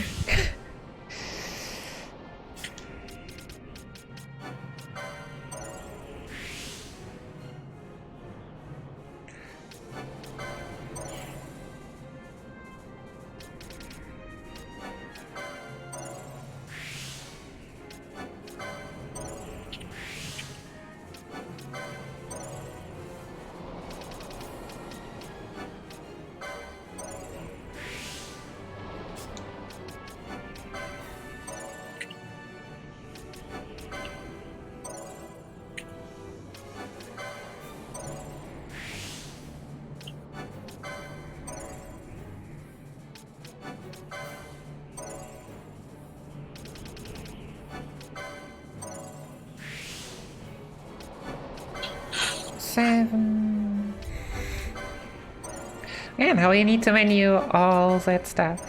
All the license points. Please be this one.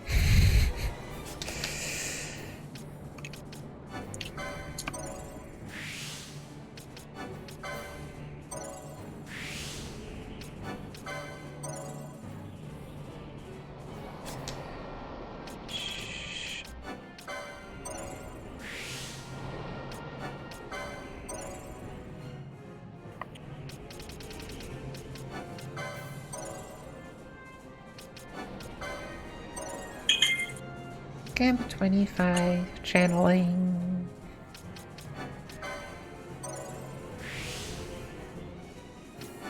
Dispel. Yeah. Wait. Gambit 15. And Isuna. Remove all. Optimized Berserk Braces. Golden Amulet. Salts to Pinello. Echo Ups. Attack to lowest.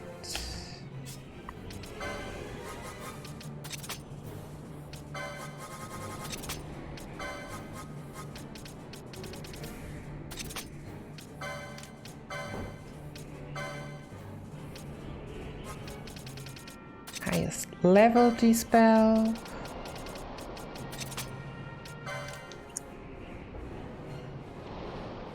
This ends up being a really interesting boss setup where you're going to try and strip the buffs off of the upcoming boss while also using one character to pick off the lower health enemies that are the add-ons to this fight, which is pretty neat.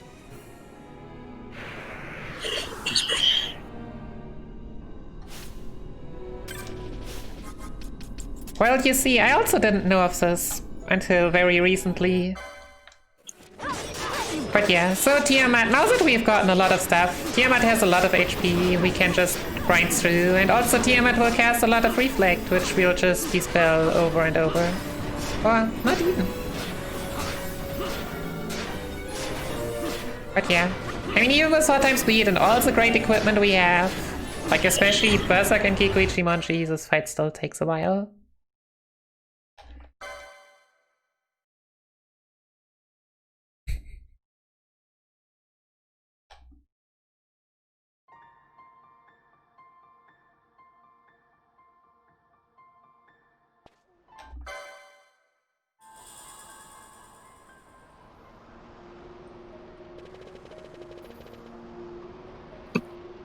Dispel is incredibly useful in Final Fantasy XII in general. Again, yes, Piercing Reflect removes all positive statuses, works on bosses. Super, super, super useful spell in this game. Yeah, it also just helps that we can just throw it onto a gambit most often and be like, here. Yep. And the game will only cast it if there is something to dispel, which is super useful. Alright, and we have 6 flip modes, so we can just chunk one here. Because there are a few traps in the way, which we could, in theory, get around, so the first one here is really annoying. Right now we just don't need to care at all.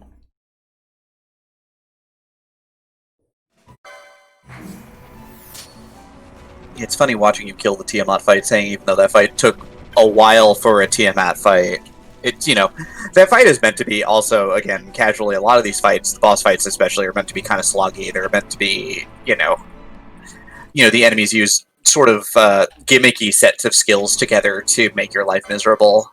And then what we didn't mention, the kind of boss that we skip by going the quote-unquote long way around is Elder Worm, and Elder Worm is just evil. Elder Worm also has a ton of HP and has an animation attack that inflicts confusion and all that stuff. We just don't like that.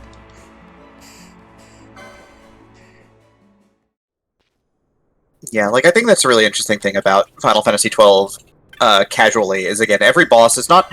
It's not so much that bosses are dangerous on their own, like from a statistical standpoint, they're not just going to, like, out-level you or outnumbers you. what eventually ends up happening with bosses again, it's kind of those gimmicky mixes of abilities, you know, in terms of like applying reflect or applying status effects to go with applying,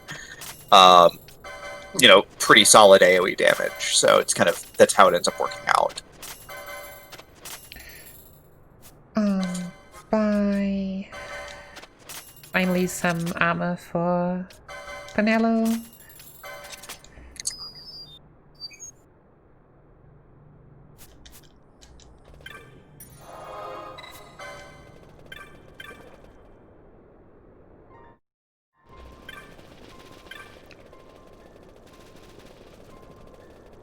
But yeah, Nikki, do you want a horrible meme idea for Final Fantasy XII speedrunning? Go on. All hunts. I mean, there is a certain appeal to it for sure. But as I said, routing FF12 is not easy. And routing all of those optional bosses would be a giant mess. But on the flip side, you would get to fight the greatest boss in Final Fantasy XII. It just doesn't help that I've never beaten them casually.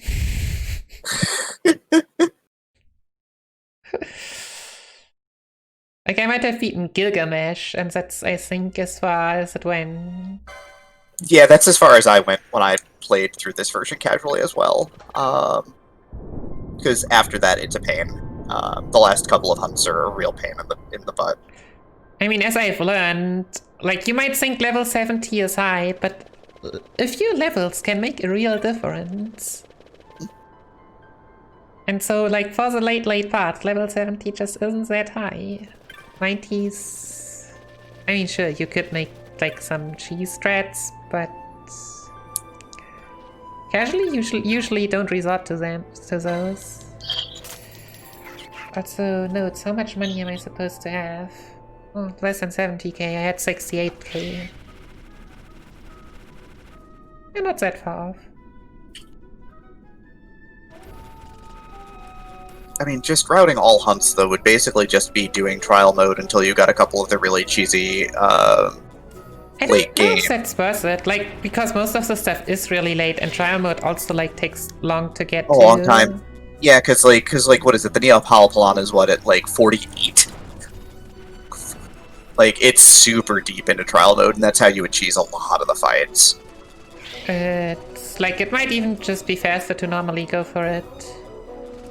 Possibly. Especially, like, getting into Lusu does not take that long. But just 10 hands.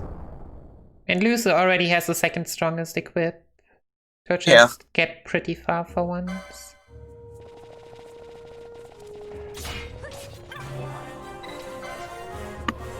Someone got a level up from one bed. Yay, go team.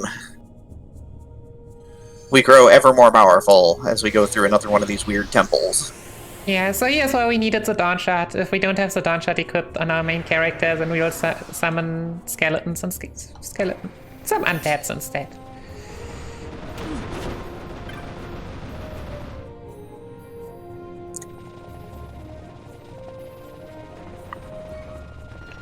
Okay, now that we have grinded, we also don't really care too much about this area. Good morning, Draven, and yes, of course.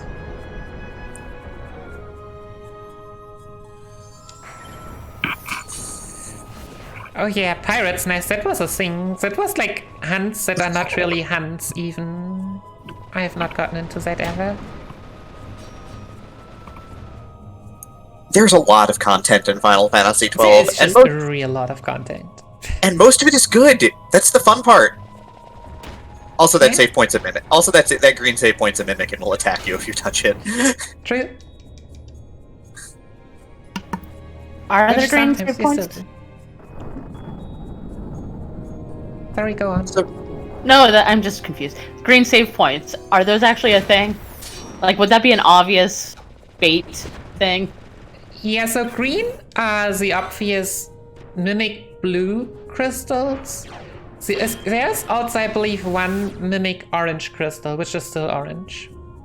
Yeah. Okay, that's and evil. Libria's.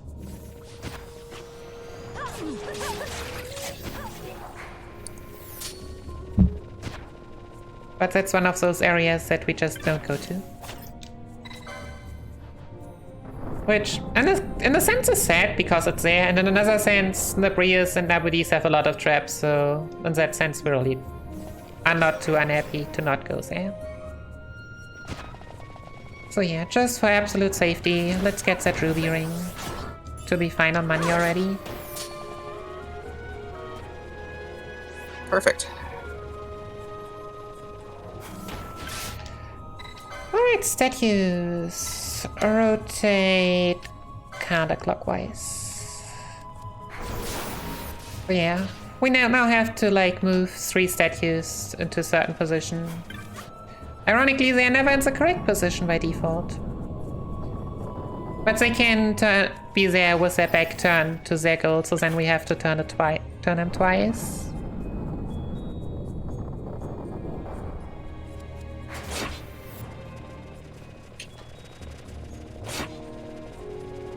Wait, the mimic after Mandy's is blue? I was pretty sure that was also green.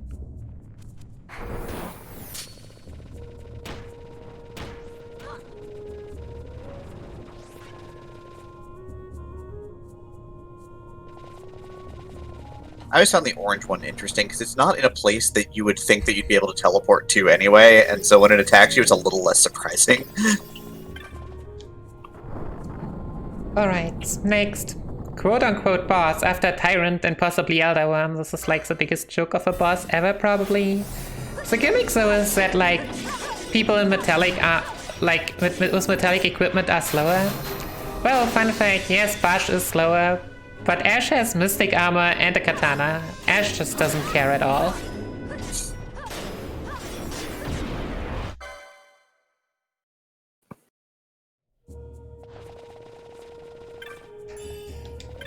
And we get a really nice prize, which is a Sage's Ring, which when equipped, the character spells cost only half the amount they usually take.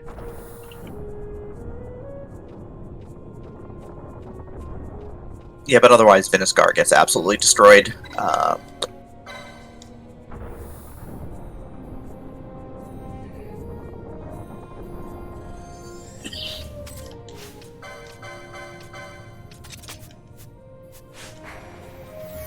Oh.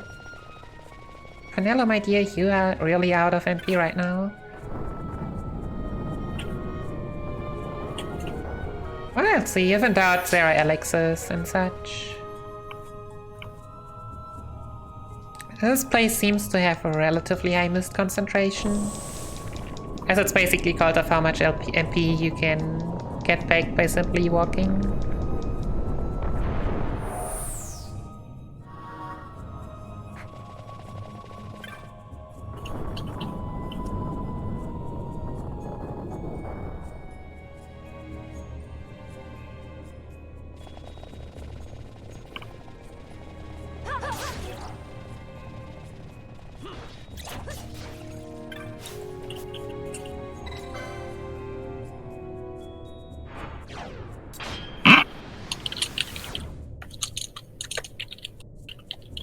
So yeah, there are 2 reasons why we run with Penelo now. One is the character that you are moving just generally walks more and hence gets more MP back.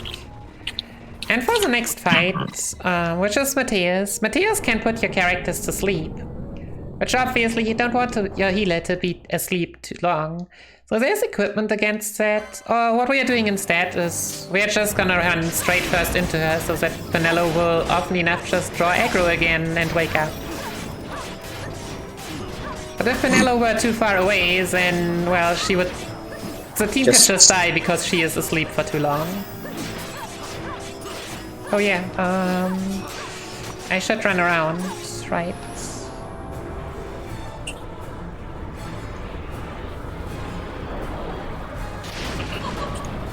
And here's the animation for Blizzaja.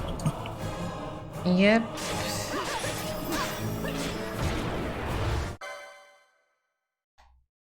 Very impressive. Good job, Mateus. Well done. You tried. Yeah, fortunately we can just tank it. Yeah, getting all that extra health and having the Dawn Turret equipped and having all that extra health is really good, and having actual anti-magic armor on Ash and Finello. Yeah, so to keep in mind, we have an Alexander bubble mode here. Those do despawn after we leave this room right here. On the way back, they're already gone. I don't know why, but they apparently thought it was a great idea. Bubble mode is incredibly useful and incredibly important. Yeah, it just makes everything a lot more consistent. Yep.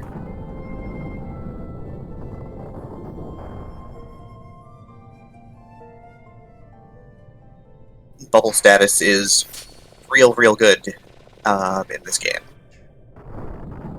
Bubble doubles your max HP. And if you use a mode, it also like doubles your current HP. Yep. And the other thing is that the other smaller thing that it does is also gives you immunity to disease, which is the most annoying status effect possibly in Final Fantasy history. Oh yeah.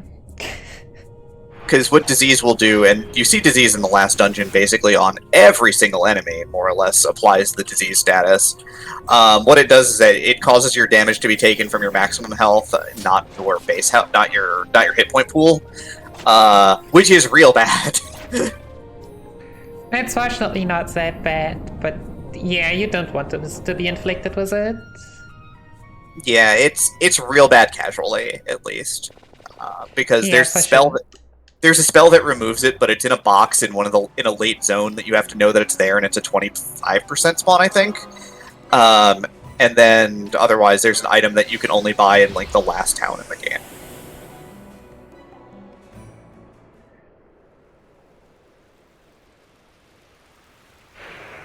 Oh, we will see 5-digit numbers later on. Yep. Don't worry.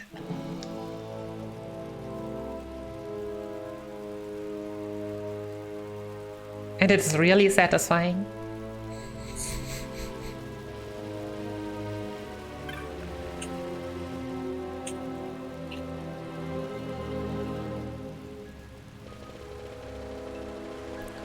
No, high spirits, this is not Meembo percent. We do not Meembo in PC. Okay, I'm confused. So, we did mention the Zeitengrad earlier, which is like the really OP weapon, which has a 1 in 10,000 chance to... Oops, I also did not cast the spell. Whoa, someone went ham there. And since the Zeitengrad is that powerful, it's just generally called Meembo. God. Yeah. It lets you destroy the game. Yeah. Like, it can be equipped without a license. It can, like, it deals tons of damage. It has, like, casting time, I don't know, a third of what usual weapons have. It is supposed it has a lot of range. It's just absolutely OP.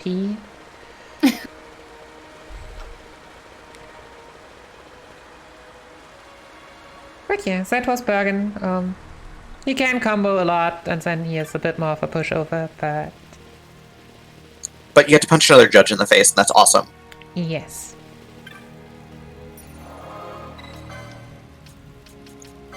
Like, Judge Geese is eh. Like, Bergen's really a jerk, and you're really glad to punch him, and then the last judge that you get to punch, you are very happy. If you've watched the entire storyline of this game, you are very happy to punch him in the face. Over and over and over again.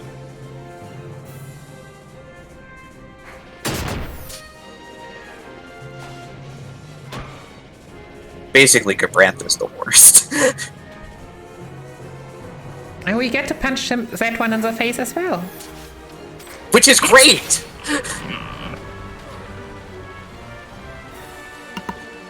But do you steal anything? Only his dignity. I approve of this.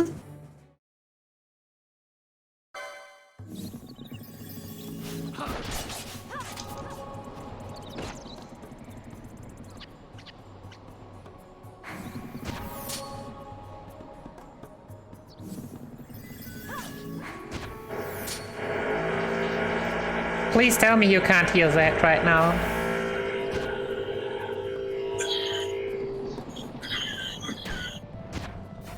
Were you able to hear those the drill in the background? Only very briefly. Okay. It could be worse. The thing is that the walls here are not made to be drilled. Hence, it was pretty loud for me, but if it's good on your end, then that's all that matters. Yeah, great. Now Chad is talking about geese with weapons and armor, and now I just have an image of a goose with the sword of kings. As you I know, like peace that. was never an option.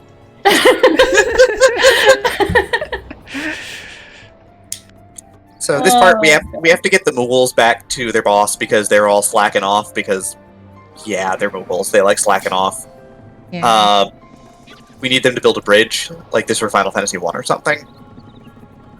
No, just a gate. Not a bridge, just a gate. Oh, just a gate. Okay. Just the gate has to be repaired so that they can actually raise it again.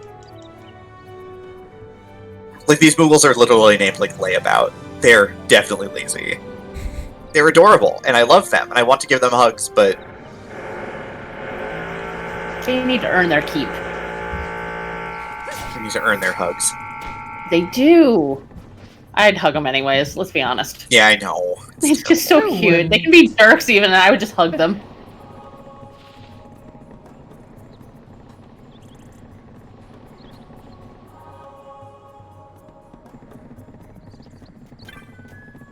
Not Okay. actually a hot pick. All Mughals are huggable. And in here, like, that gate is also the reason why you couldn't go, like, further earlier. What you could also do is go to... Oh gosh, is it King Bomb in this game? Evil I think Bomb so. enemy. And behind that one are Nabudis and Nebrayas. Which if you want to totally overlevel yourself before progressing with the story and just do all the hunts you can get at this point, that's your way to go. Yeah, you also get a couple of the really good support spells in there as well. I know Protega's in there. I think Shelga's in there too. Possible, yeah. Like, casually, you can get some of the really good spells in there on spawns, You can which is also nice. buy, was it Maximilian? Like the heavy armor 11 from hidden shops there. Yep. It's full of some pretty ridiculous enemies too, and if you have the ability to see traps, which is the thing you can do, you actually look at the entrance hallway, and there's like 90 in there. It's just like wall to wall.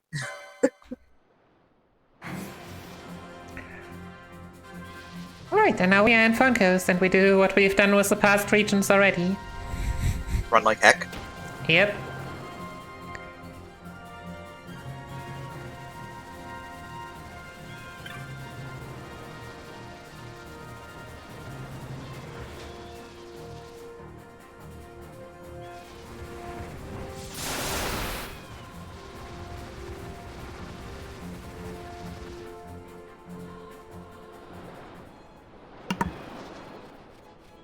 It's a little quiet. You mind if I say a couple things?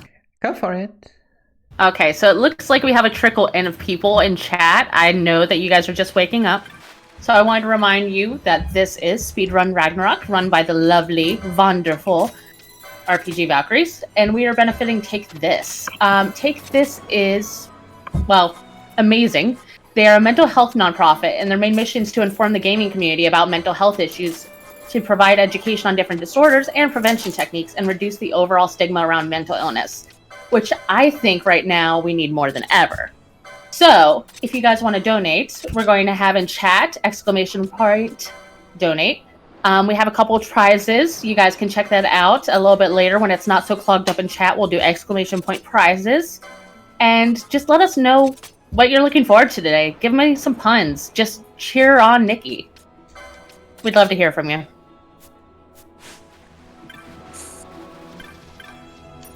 Oh, let's just heal, because we can. And we've upgraded from big fire to even bigger fire. And now it's time to get some more XP and to make everything burn. So yeah, what we've also not talked about, Serenity and Focus. So those are abilities that increase the damage by 1.5 if we have full HP. Which is the reason why I did the ally Ash cure spell, cure gambit, because we want Ash to be at full HP in order to kill stuff. Yeah, doing an extra 50% damage is spectacular, so...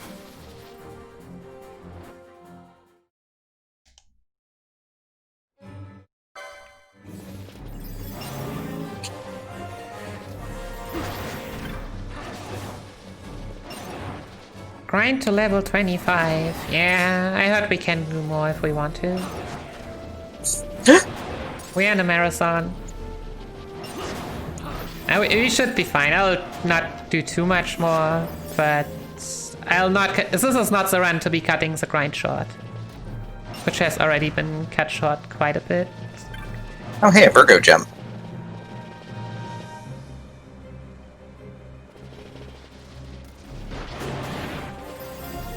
Don't see those every day. But yeah, if you're like, this is a melee route, yeah, this is how melee it is. If spells are the strongest thing you can get right now, then you are gonna be throwing out spells. When Berserker Bracer and Cherry Blossom Blade is the most powerful thing you can do, then you equip the Berserker Bracer and go to town. Yeah. Oh. Vanello, Dispel is not what you are supposed to do right now.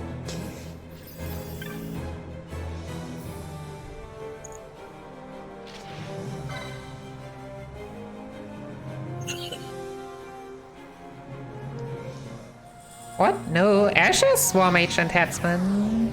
How would I do Handmines else? Penello has a Sage's Ring. And yeah. We had to unlock the Great Quest, which is not really a quest, but alright. We are just to get a key coming up soon.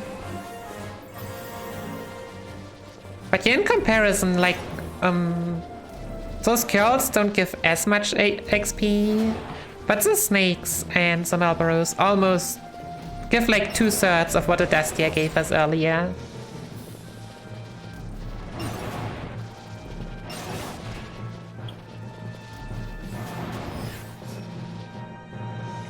That's just really nice to have. Just burn through. Now for a while we can just one-shot enemies. Just gonna walk up to them and just ruin their day. Yeah.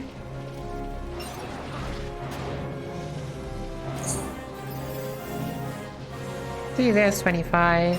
We'll just go here with a few snaky snakes. The snakes are gonna think they're allowed to attack you, and you're gonna remind them that they're not, and just keep on moving.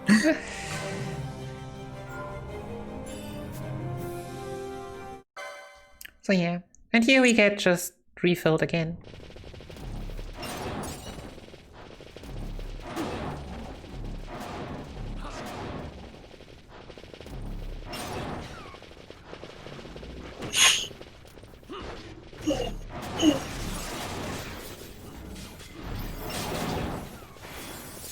And of course the enemies in here are still pretty decent for experience, but completely useless for LP, which is oftentimes why, trial mode LP was a thing for a while. Yeah. Trial mode just makes LP grinding a lot easier. Yeah, I mean, well, the judges is 5 judges, and they give you 12 LPs, and there's a couple of the other rare enemies that are worth, double digits. So yeah, also, if you thought minis were ever a problem, burn them all.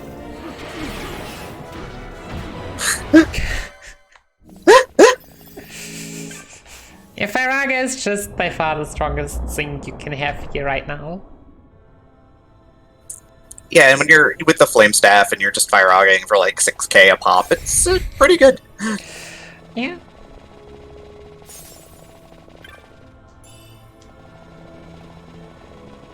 Okay, just checking. There's a mimic. It is actually blue. That had to be confirmed now.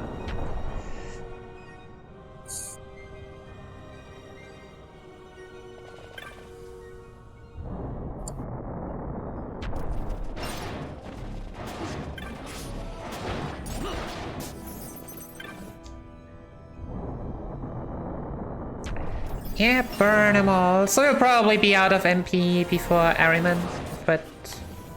That's what you have a couple of elixirs for. I mean, I have elixirs, so who cares? Oh, man, using your elixirs before the final boss. I'm so confused.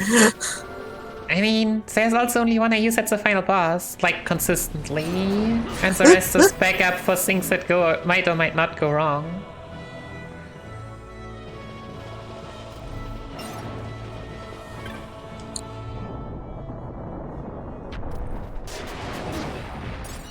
I know, it's not Ash that's out of MP, it's Vanilla, apparently.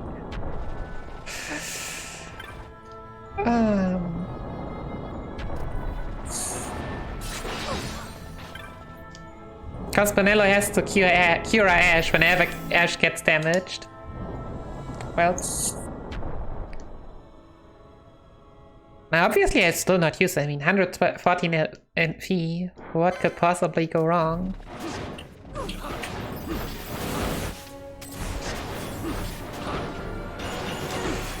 Okay, I take everything back. Where are my elixirs? Go through an elixir on yourself. Oh yeah, also I'm supposed to get items. Are you an item I'm supposed to get? Yeah, see, there's our back. There's another elixir. And a bubble mode.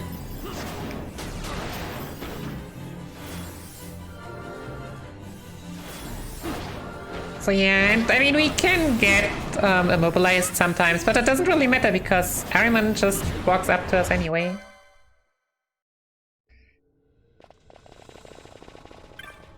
Okay, very important. The upcoming floor is really, really bad. This is like the most important float mode. Yeah, true. I mean, in a PB attempt, the Ahriman fight alone would have probably lost like 8 seconds.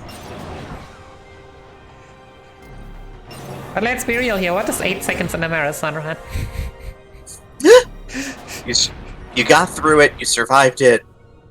Yeah, no one died, no one was doomed. Like, sometimes you have to wait for your characters to, like, for Doom to run out, revive them, so then you can properly float mode, so...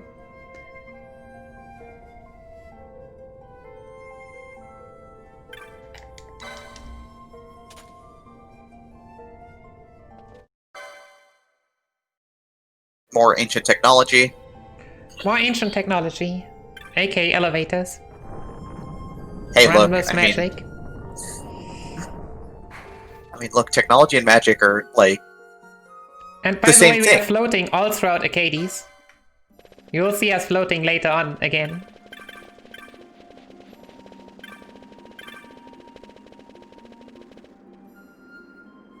But here we are in the heart of the Empire. Time for minigames. Wait, what? I thought we were gonna go fight the Empire. Minigames? Yeah. Why are we gonna do minigames? We are not ready yet to kill gods. We first have to find the kittens. Or in this case, the two people that actually fight for us in order to distract the gods. There's also an oddly cool set of quests in this area where you, like, help people do things and find each other and you get items for it. It's kind of neat. It's kind of interesting. It's such a weird part of the plot. Like you're here you're just trying to sneak into the heart of the Empire, into the facilities of the Empire and destroy them. And you'd think but first we've got to rescue kittens and we've got to, like, help people and I don't know. Yeah, so we talked to the first one earlier before even getting here because it worked. And we talked to the other one and told you, hey, your bag of coins, that guy got it. Because he apparently told us, and yeah.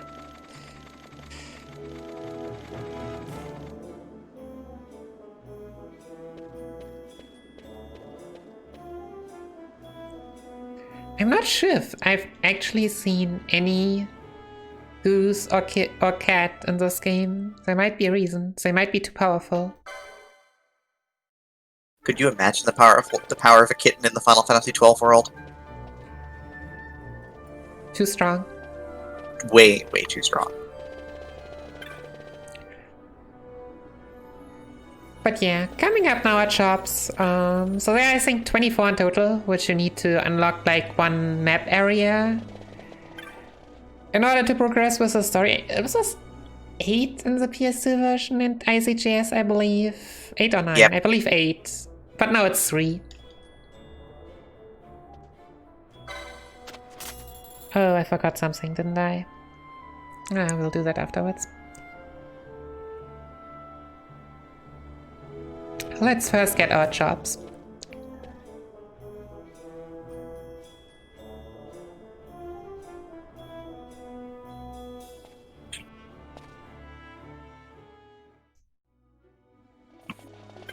But yeah, basically in Arcades they love their blocks of wood. Yeah, I mean, if you only have gold, then wood is apparently very good. Oh, you as a senior researcher, nice. So there are 4 different ones, but I only know 3. I've only recently seen someone do not so worried husband here, not the husband here, but another one. I mean, oops. You as a wife for him. Yeah, so that went really well. And yeah, I almost forgot to go here. Since we did not get the Kakata, we'll get a weapon upgrade now. Rune Blade and the Yake, which we do not equip because we still need to burn things. Or in this case, soldiers.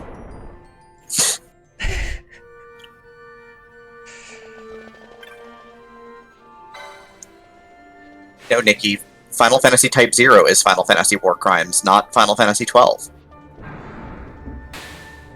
I have to admit, I have not played Type 0. I played about 8 minutes of it, went, this is too dark for this time of year, and just set it aside. But yeah. The only thing I took away from the FF relay they had it was people die in Shiva dances. It's mostly people die. It's depressing. It's really a downer. Like, the opening alone is just like, oh god, what I'm about to play is going to be heavy and hard and real heavy. Yeah, I wonder if that's what made it, like, not as known. I guess that's why they made World of Final Fantasy as a contrast to it. Yep, I mean, Type 0 is a neat, like, action combat system. It does a lot of cool things, but boy, is it depressing. And the World of Final Fantasy is adorable.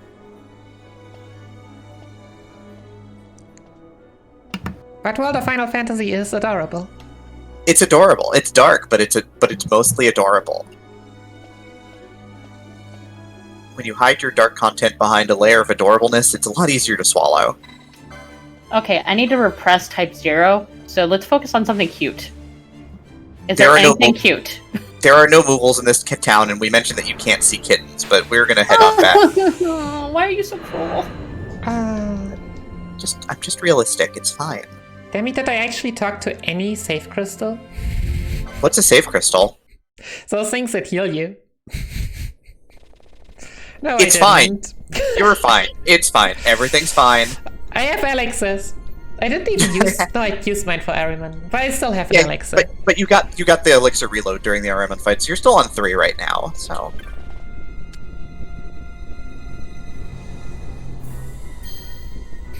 But yeah, we've got to now. We are in the middle of the Empire's facility here finally, and you can see that a lot of the soldiers are already dead. I was about to say pre-dead.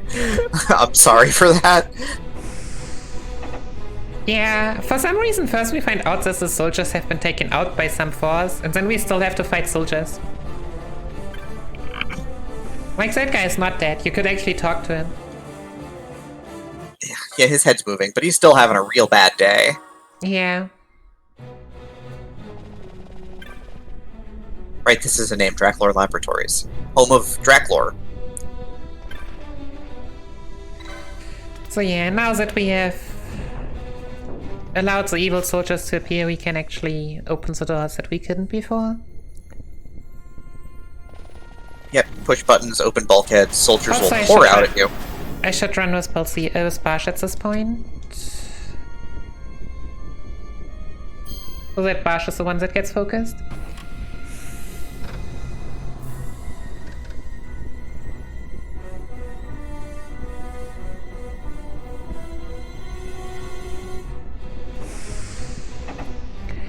And yeah, shielded armor is just really, really strong. Like, we still have it because it gives protect by default.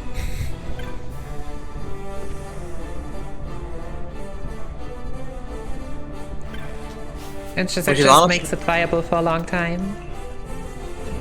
Which is almost better than, like, most things you can do in terms of armor until you decide to, like, buy Maximilians or something.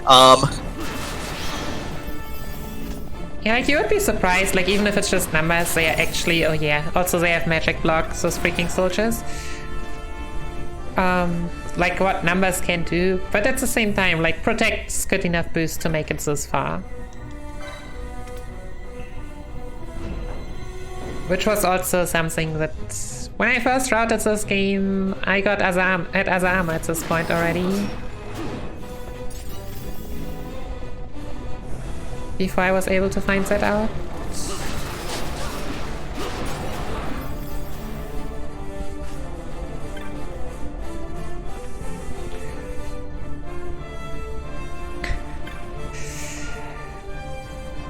Well, Mirror Mail just means that you cannot use magic to heal yourself anymore.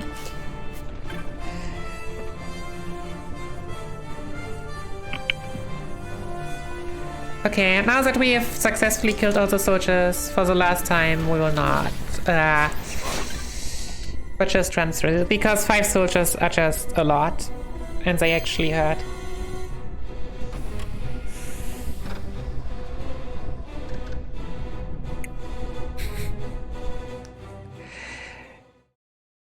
Yeah, for speedrun, that's why. For casual, I'm not too sure. But yeah, let's touch that save crystal. I did not turn on the gambits. Okay.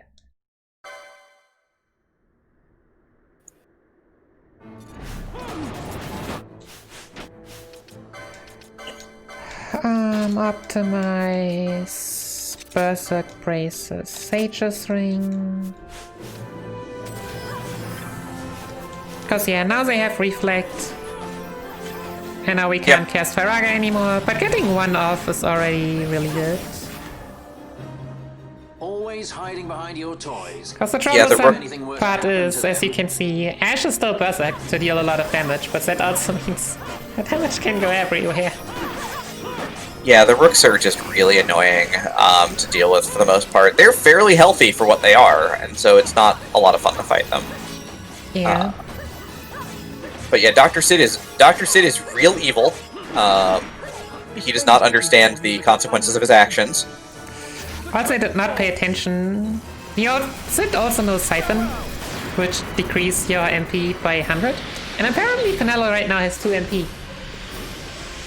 And Sid's got Dr. Sid's got a cool gun. Oh yeah, and he even has like an attraction that makes his cool gun even more powerful.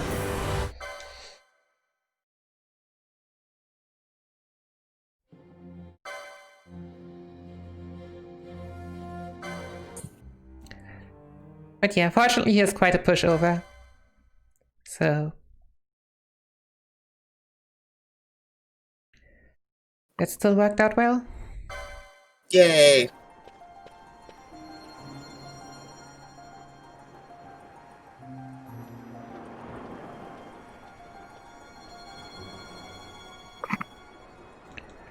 Story. Wait, did I mention that I'm not here for the story? But yeah, Sid is Balsia's father, just to add some part of story.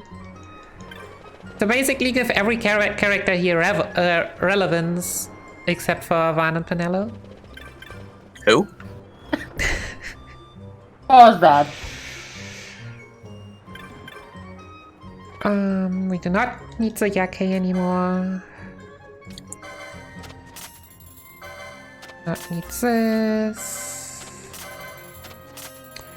How much do I want? 36. Sure, yeah.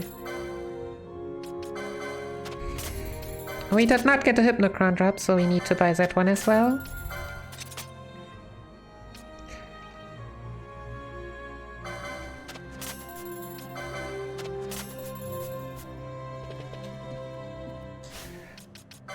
Alright, time for some licensing.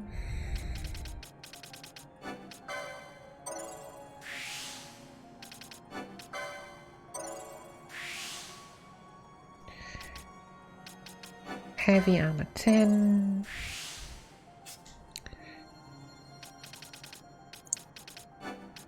And bubble belt.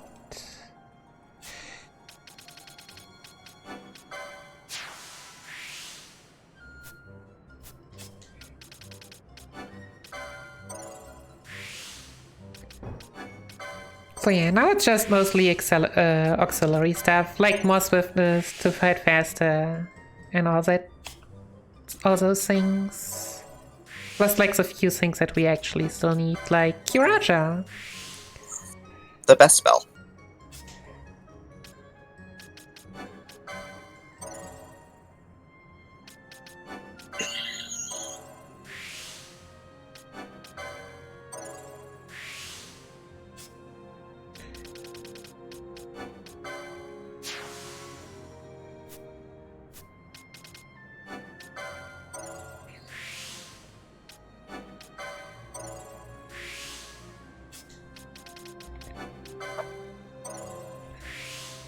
Cause yeah, we can actually afford it, more or less.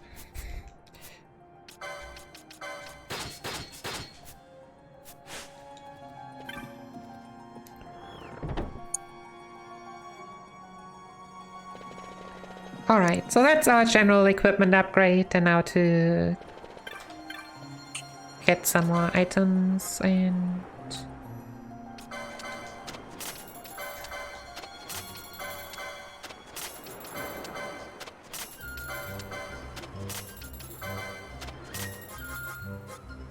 Oh yeah, we also got this to sell.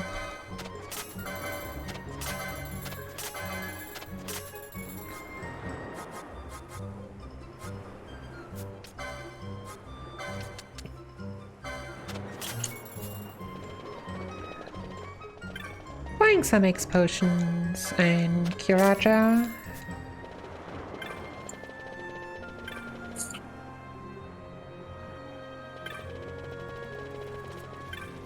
And now it's more about the chests we make along the way. So yeah.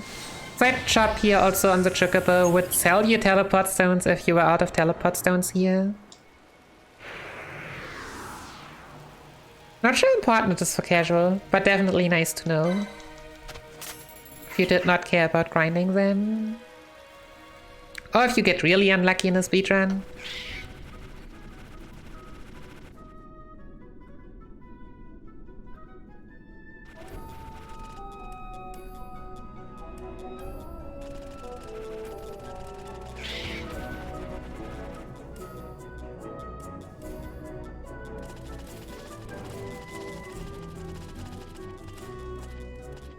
Yeah, nope. That's the button I was looking for. And since we have float modes, might as well. Cause over here, like, once you enter the screen, there's a pretty annoying trap.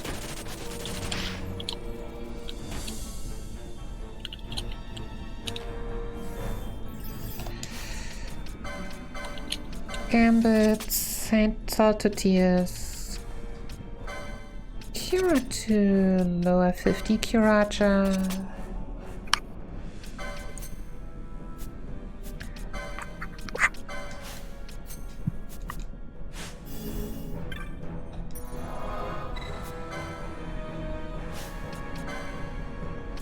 Use.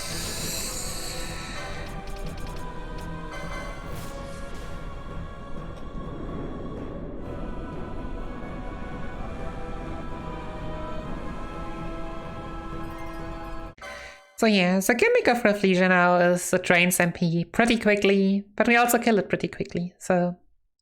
With the haste scam mode, we get 5 haste scam modes total.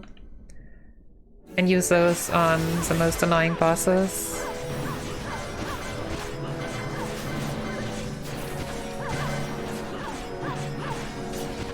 Just throwing some items to get rid of them.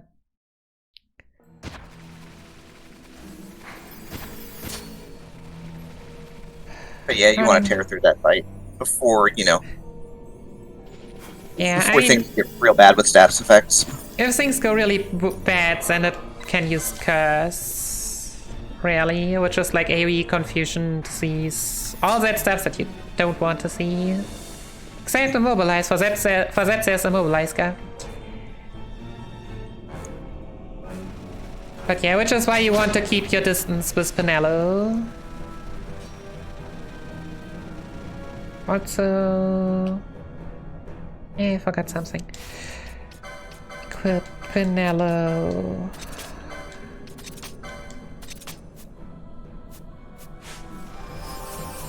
I heard we haven't burned enough yet.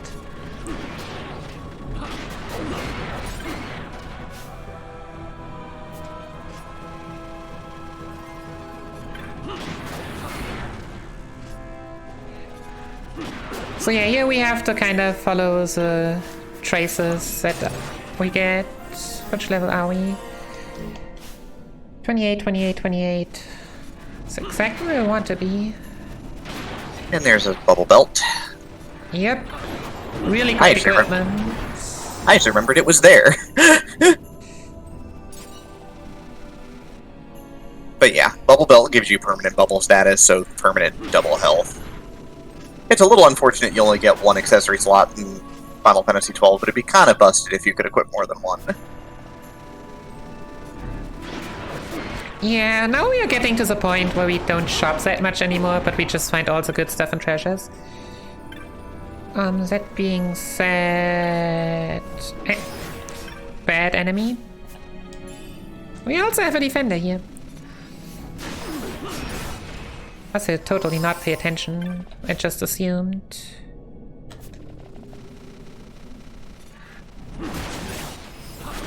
Oh yeah, also... oh nice. That dino probably also has... so the dinosaur in Handmines has with Sonic things, I think, a 5% chance to instantly kill. Guess that's the same for this one.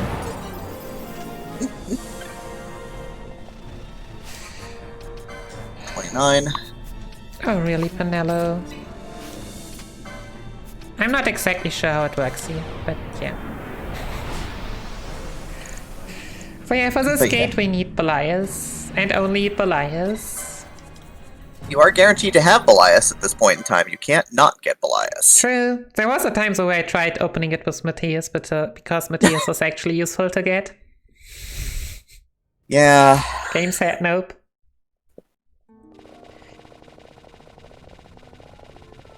Like I said, at least you can't skip it.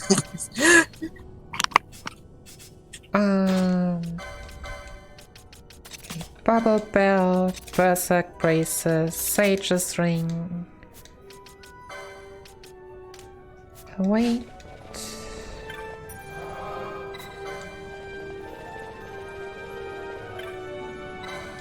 Gear Vegan. Didn't even know that there were only two different solutions. Didn't even have pretty sure that there's more, but yeah. What was the taste mode?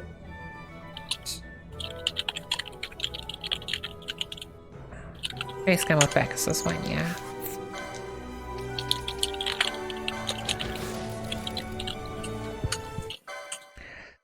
Okay, throw ATB reset at the start of Icebreak.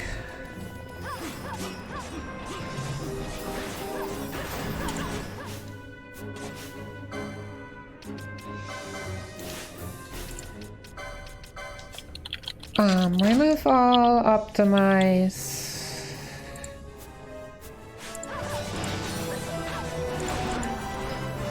Please bash, okay. So this is the boss that is the real gatekeeper. You might have been able to see why. Sometimes, even with ATP refreshing, it just doesn't work the way you want it to. But yeah, now that we've gotten this out of the way, it's time to burn again.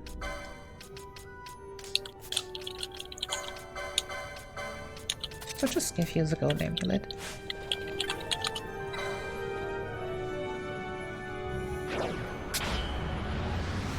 Yeah, so usually you want to kill with the holy mode or during the holy mode and not want to see rage go off. But thanks to the bubble belt, there's actually some leeway because it makes Bash actually survives for a short time.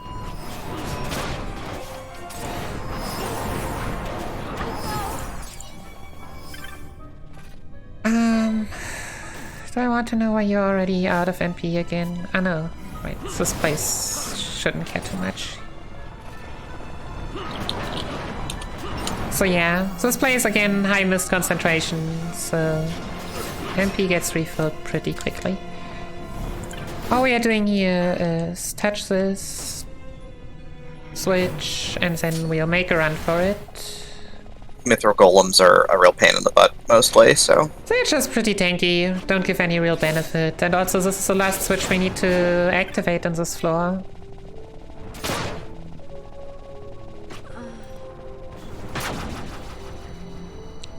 So why bother anymore?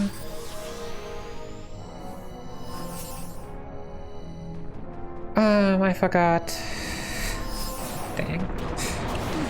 Oh yeah.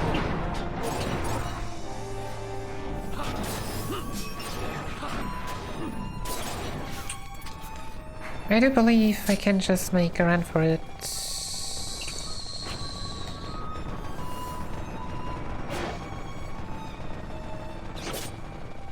Because there's only one switch that we need to activate. The problem is if we get caught up, unfortunately. Then it's annoying, so let's just stop here. Oh. I did get a Chronist here for this situation. Oh. Yep. Ah! Penelo's out of MP.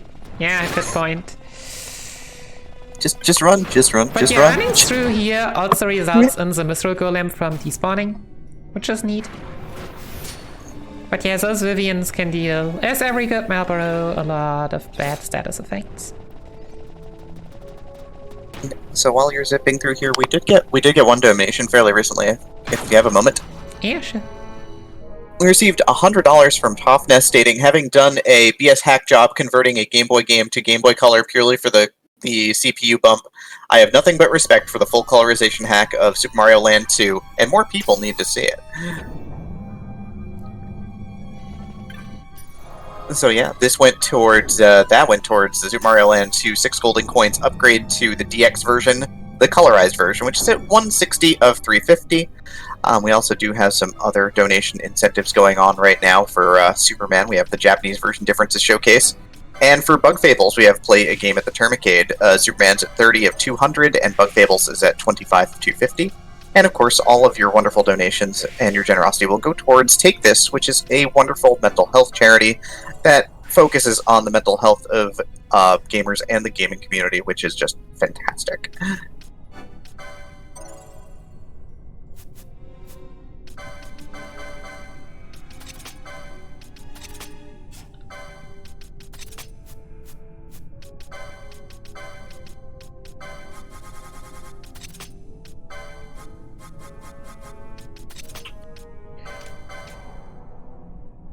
Where are we then? You first.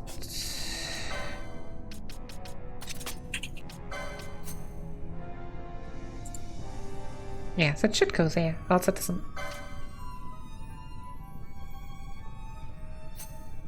No. Alright, so yeah. Coming up next fight Tyrant, we actually want to have more heals than just Penelo heal, so that's where we have. There are two fights in which we actually have Explosion Gambit.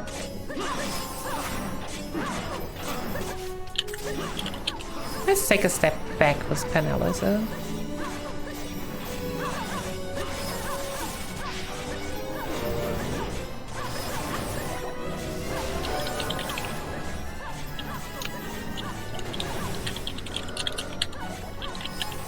So yeah, Tyrant probably the one with the most annoying cast of AoE spells. Whoa.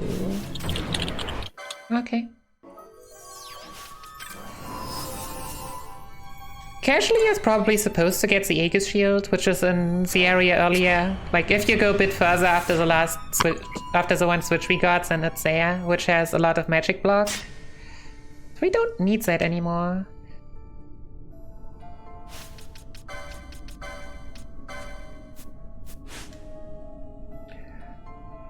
Left of gate. Yeah. Yeah, Nikki's going to be fussing with notes because there's no map for this section. There's no map. It's really confusing if you're doing this casually. Also, if you're doing this casually, you can fight Ultima down here, which is really neat. But the whole idea is that you've got to go to specific waystones to get to specific locations in here, and eventually get to the last actual boss of this section. But otherwise, this area is a mess. Requires usually a lot of focus. Also, a lot of the enemies in this area have the ability to instantly kill party members, which is also fantastic, so... Yeah, so the Ultima part is only unlocked after the revisit. Yep. Which, fortunately, like, these are not the most evil. Like, it gets worse, and a lot more timed gates and all that stuff. Oh gosh. And yes, those Uzos have a lot of bad status effects, and I read a bit late that I actually want to get that chest here, so... Yeah, the story section is just one way with a few crossings, but that doesn't stop me from getting lost. Oh no. Getting lost is very easy here.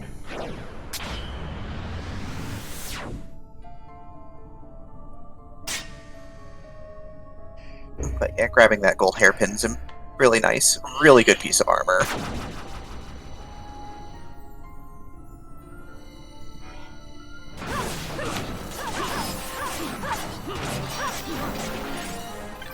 Yeah, what can you say against free armor? And the corresponding Gaia gear?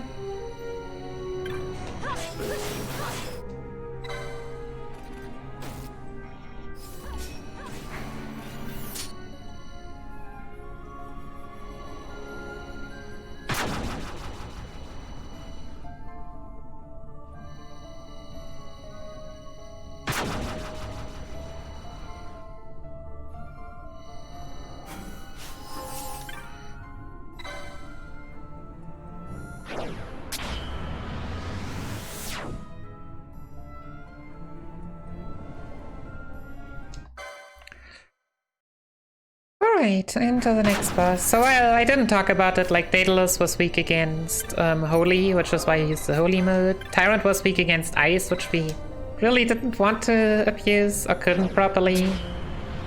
I don't want to test getting Blizzaga for money and LP reasons.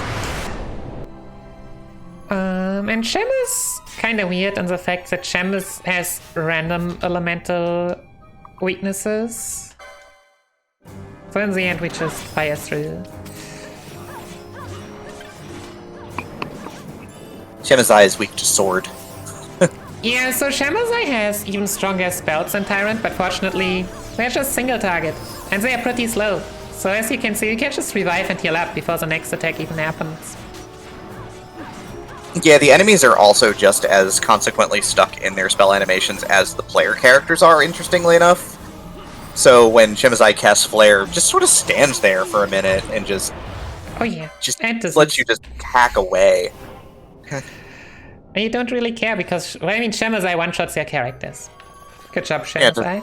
Yeah, doesn't matter if you have 1 hit point or 1200, you just die.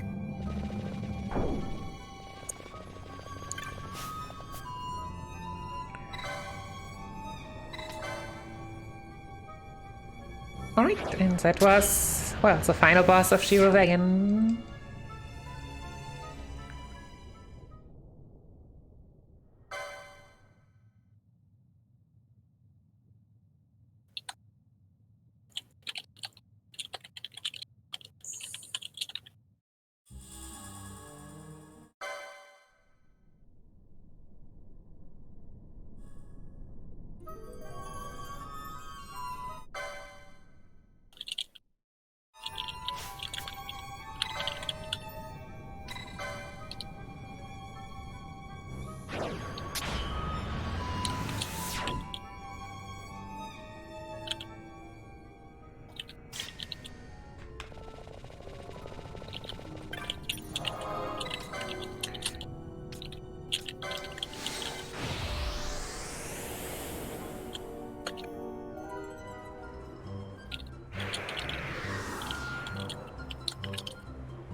For which we can now go back to Balfenheim. Buy one last weapon.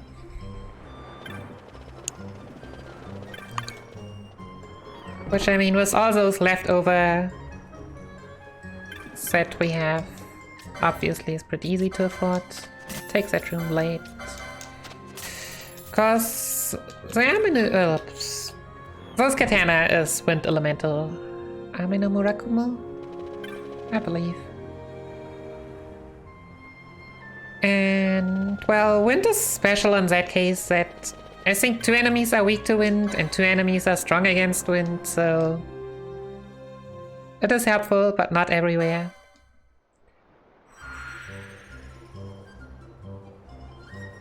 For example, the next boss Hydro halves Wind damage, so that's not where we want to use it.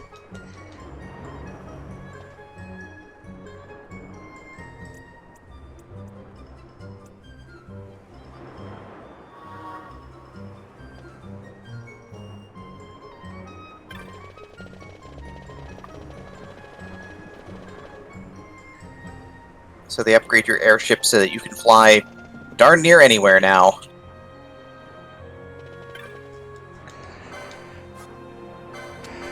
Getting some more explosions just because.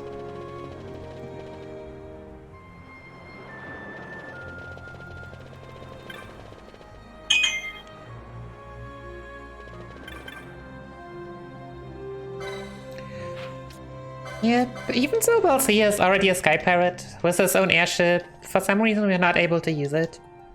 But now we finally can. And now we head out to the Ridorana Cataract,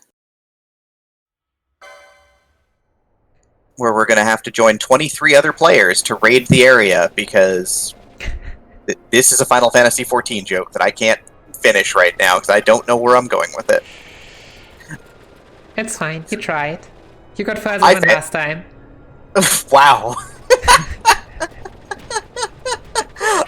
I did go for this joke the last time that you did this, and I missed it too. No, you didn't even do it. Oh, good. Oh, good. Maybe I should have learned from my last attempt and not gone for it.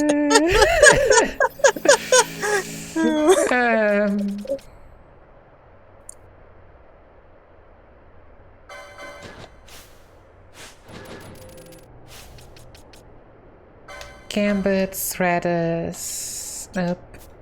1, 2, 3, 4, 5. Oh no, wait. Echo ups to Panello. Last two. Highest level attack.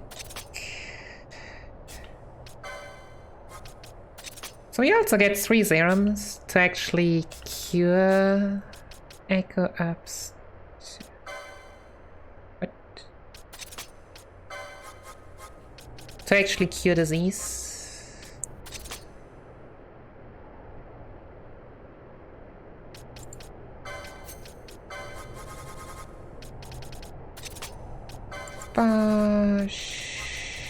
Oh yeah, there it is.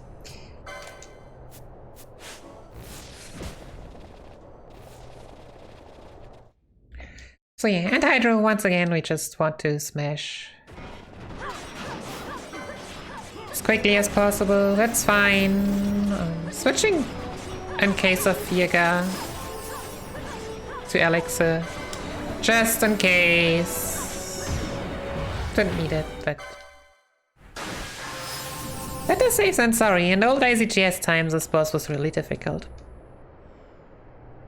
But having 2 jobs instead of 1 apparently gave some more safety.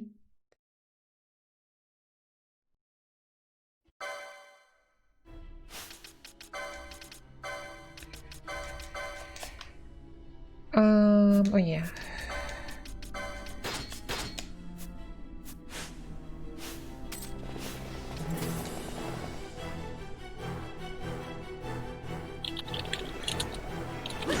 Alright, and if you want to see how slow it feels to turn the speed up off, here we go.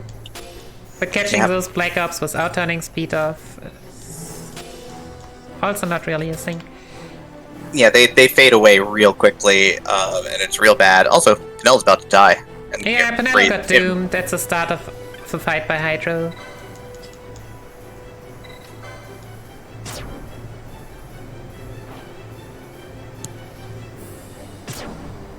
Oh, a mere 50 million HP. I absolutely believe you that you know that it is exactly 50,112 and 254 hit points. We believe the source that you looked up for it. I know it by heart even.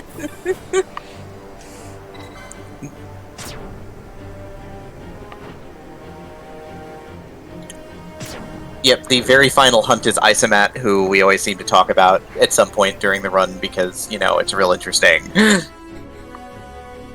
50 million hit points and knows Renew. It's real fair.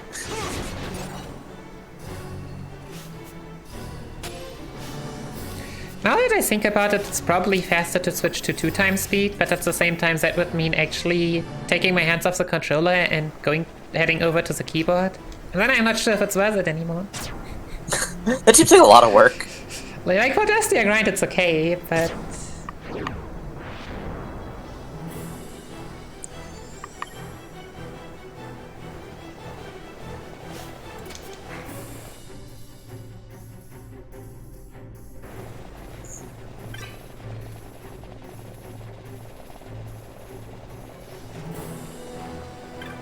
And how do you beat Isomat? Usually it's a character with... It's a physical character with the full set of Genji gear. With a healer strapped to their back, and then your physical fighter ends up hitting like 11 times every time they swing.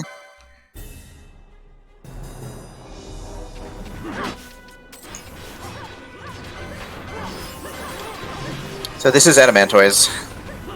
It's a turtle. Pandemonium. Oh, I choked, right? Yep, you definitely did. Yep, I did it too early. So Adamantoise has perfect defense. Fun fact though, Arise cancels perfect defense if you don't use it too early. At least most of the time. And Radis has Arise. So... yeah, that allows it to just skip perfect defense.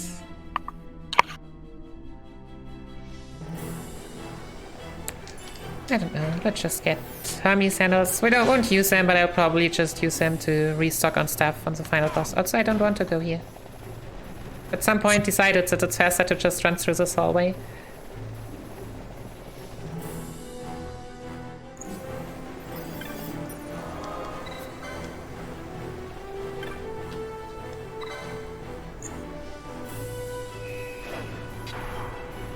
The super useful Ridorana teleport if you're playing casually and you need to restock because this area is really bad on resources if you're fighting everything. Yeah, Because if you're generally tight on resources, this dungeon does not help. everything applies status effects, everything. But at the same time, with the hunt, the game really encourages you to already be totally overpowered when doing the main quest. This is very true. I know I once tried playing through the PS2 version with like beating each hunt up once you get it. Oh, wait a second. So slow. Let's see. Okay.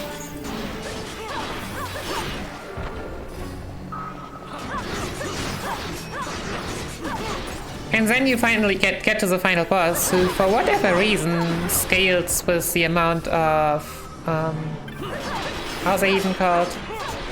Summons you beat. Yeah.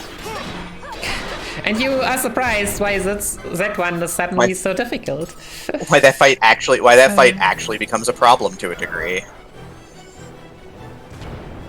Can I make it out of the screen before Barsh dies? Yes. Robots go. Keep running.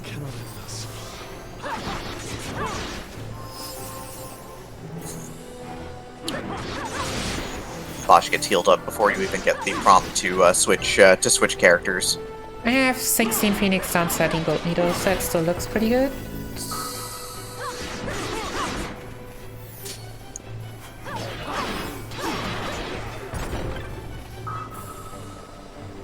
we do get to talk a little bit about how this is the last dungeon, but not the last boss of the game.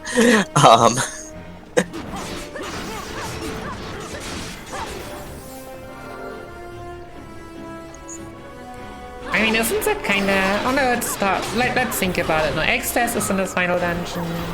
Kefka is... Yeah. When did they stop with that? This is the only game where it really happens, honestly. This is actually the only Final Fantasy where this happens, true. Yeah, like, because you go to... There's one extra area which is, like, 3 rooms, so it doesn't count. Like, we'll just count of Necron being in Memoria. Yeah, that's fair.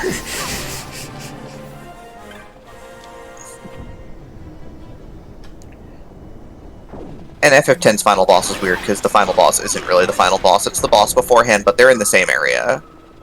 Yeah, it's probably the same as saying, like... That's the closest one I can think of, honestly. Yeah, it's like Necron and all this. Could you not, Ash? Thanks. So if we kill the red data first, then we have to kill the other ones as well. Oh, well. So here we need to, like, respawn some of them. We need 10 total. We already ran past one. Yeah, usually you just run a few rounds, and it's fine. Nope, nope. We do not want the red one. Yeah, the green ones make bridges in this area, so you only want to kill them. In theory, if you've completed the green bridge, you can make a red bridge. But I'm not sure to get the second red bridge there, like casually, where I believe the Holy Lance is behind. I did not know that. Oh, Penelo's out of MP again. Goodness.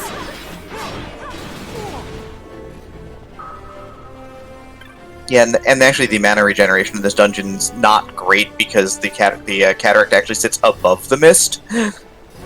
So mana regeneration is a pain in here. So yeah, there, if you go forward, there would be the red bridge. So yeah, and here we get more than we need to. We only need 3. And we get to ride on the silver platter. Yay.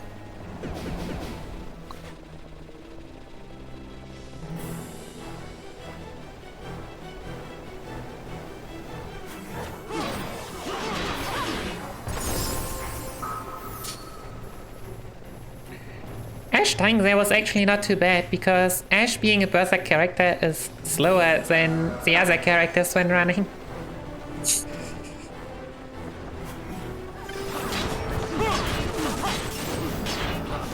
Oh yeah, also our team is completely bad against flying enemies. No archers, no real caster right now. Yeah, no spear, no Ullin or monk. Fortunately, none of the bosses here are flying. Yeah, they're more lumbering more than anything. Big old sacks of hit points. Big old... Yeah, that's why my MP is off. This spell, every enemy there, like, I think the birds all had bravery.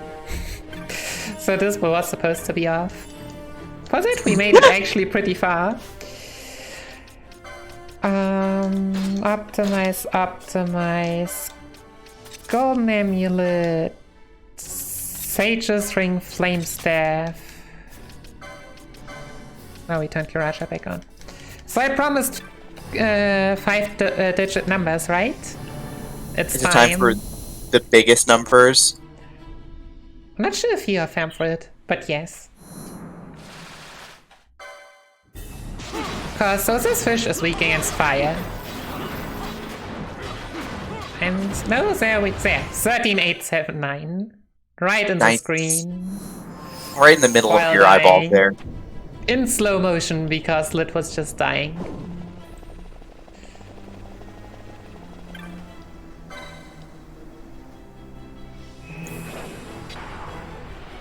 So yeah, thanks to the Berserk braces, we don't even really need to set up Ash. We can just freely switch between magic and swords.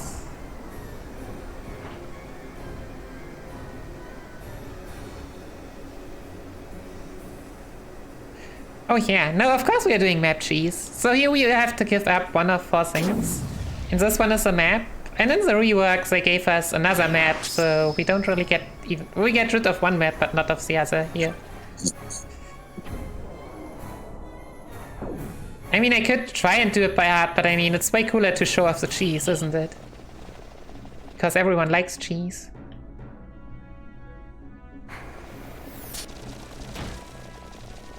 This floor is...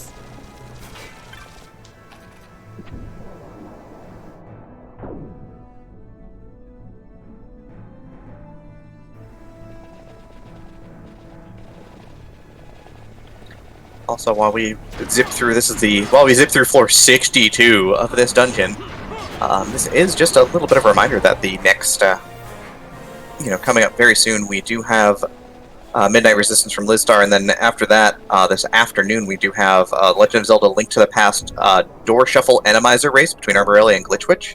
There is a bid war for that right now for the MSU1 soundtrack of choice. Currently leading the way at $20 is the Zelda mix of Ocarina of Time and Majora's Mask at $20. Final Fantasy XIV is sitting at $15. And if you like Nappletail or Final Fantasy VII, neither of those have any donations towards them, but they are both there as well. We also had a $5 donation from Bungie to the Tree, which was, let's get this started with $5 towards the best Yeetbird Cramorant, and that is for a later bid war in the event, which is all the way down here. Excuse me while I scroll. Which is for the Pokemon Sword trade Pokemon run, which is coming out far later in the event, but it's still pretty great. So, thank you for that.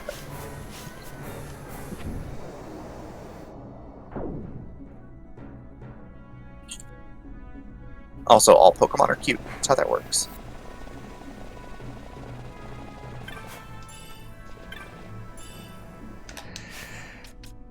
Alright, more licensing. Because we just got one of the best katanas for free. Free stuff is always good stuff. Yep.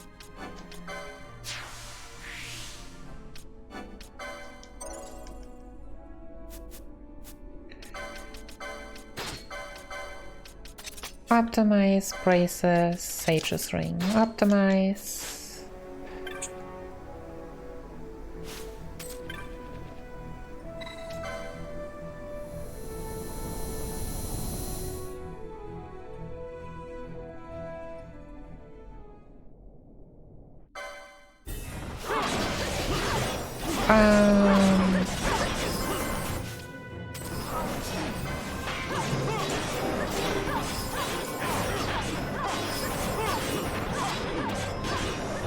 So yeah, Fenrir starts out a bit hard-hitting. Apparently can inflict silence, which is why I have the Echo Herbs ready and threw a Dispel Mode early on for, I believe, Bravery. And Pinello is just dying at the end of bosses every time. Thankfully, you're not super in need of experience, I guess. Well, bosses don't give experience anyway, but also LP not. Yeah. We are pretty done with all that by now. Okay, time to get our map back.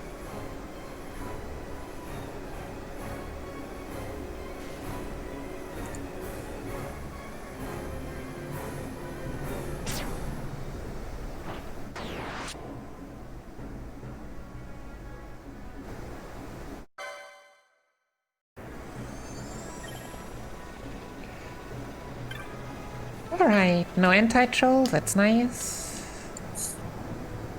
So yeah, there's an anti that likes to show up every once in a while at that elevator.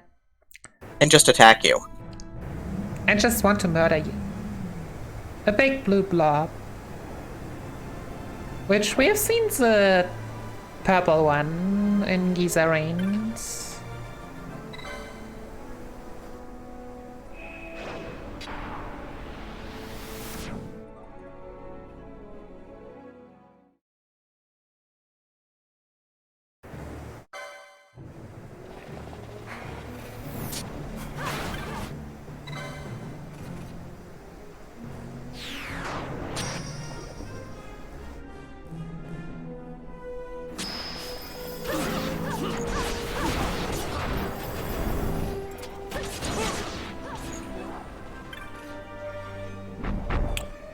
Okay, so this is just a gun, which we don't need. Now after this teleporter in the back would be Ardor, a very strong spell, but I've not found the need to get it. On the front are white robes. Vanello, I would like some heal. Thanks.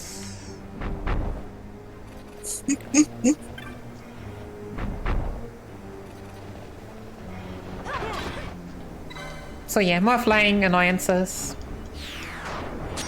But we're going to ignore them because they're terrible. Ripbolt Record 2 minutes ago. And an Ultima Blade.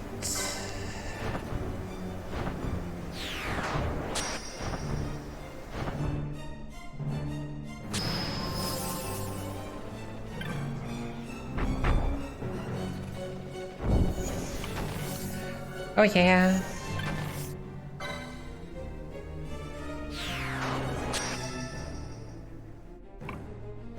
Do we get the tower? Let's not. Okay, let's just get this elixir here. Because why not? Okay, and equip the nice stuff that we've gotten. Since this is the Earth and an Earth Elemental, we'll also equip this.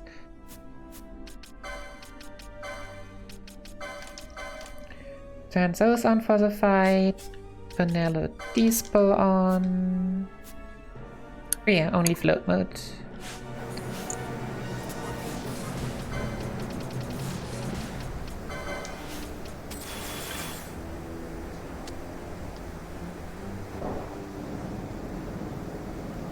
So yeah, now it's time for Hashmo, Earth Elemental. Ironically, Quakejar is probably even the weakest tier 4 spell anyways. And it only inflicts slow, but with the float mode, we are immune to that. Yeah, it's more just for not getting the slow, which is annoying and reduces your damage output. Yeah, why take risk if you don't need to? Not sure, I think sometimes you can even skip Quakejar completely, but... How could you stop diseasing Ash, please? It's basically also the only boss that inflicts disease, where it's actually annoying. Yeah, it's real frustrating, but... You're already, what, 2/3 of the way through Hushmal's, or through the health bar here? Nice 92 HP. Better than 0. For sure.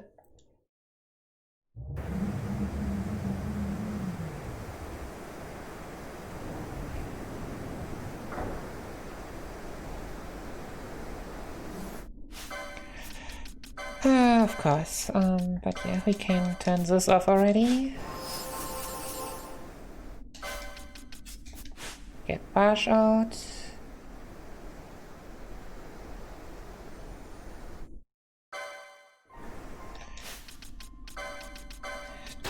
Get the Muramasa back on because Femfrit does not care.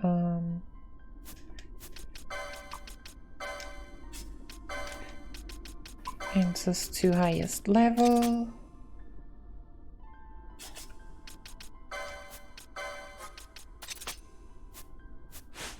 So yeah, Femfrit again, sadly, completely negates wind and elemental damage, so...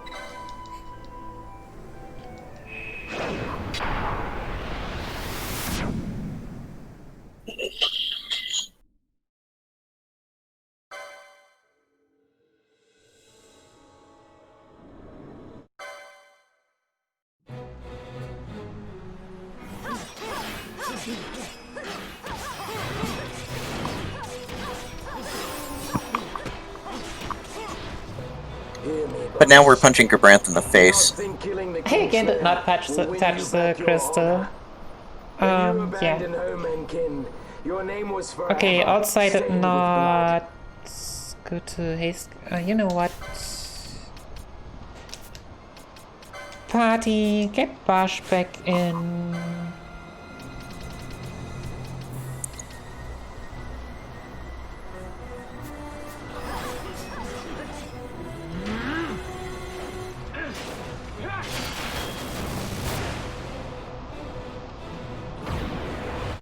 This attack looks really cool. It also does nothing.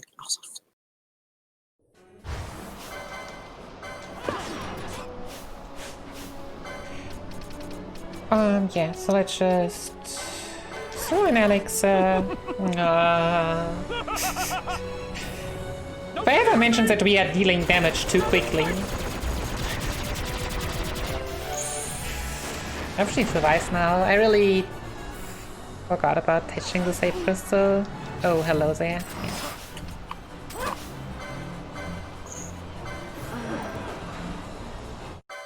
Yeah. It's fine. Everything is yeah, fine. Everyone lost haste. Whoops. GA.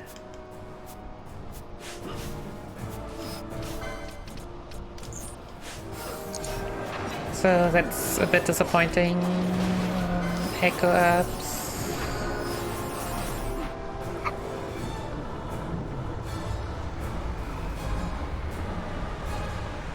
So yeah, the only really annoying part of this fight is if Femfrit and Sid do the animation attacks at the same time.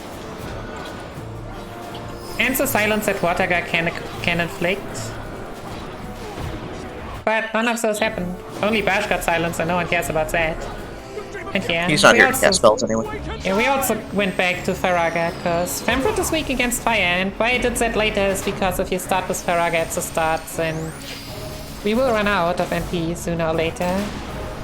Better get it in when it matters.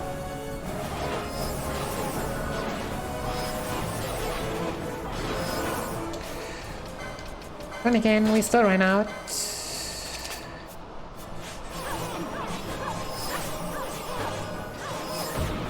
And that's it.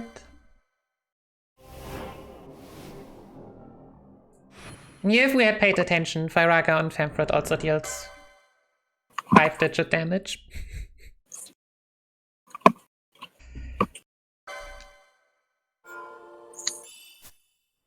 And now, of course, Ash at the top of the tower destroys the crystal, generating all of that mist, because, you know, instead of wanting to be powerful, she wants to be benevolent, and then we end up down here again. And it's like, nice that you want to be benevolent, but the evil guys don't really care.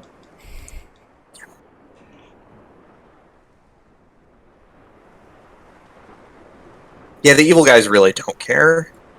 Yeah, Andretti sacrifices himself for us.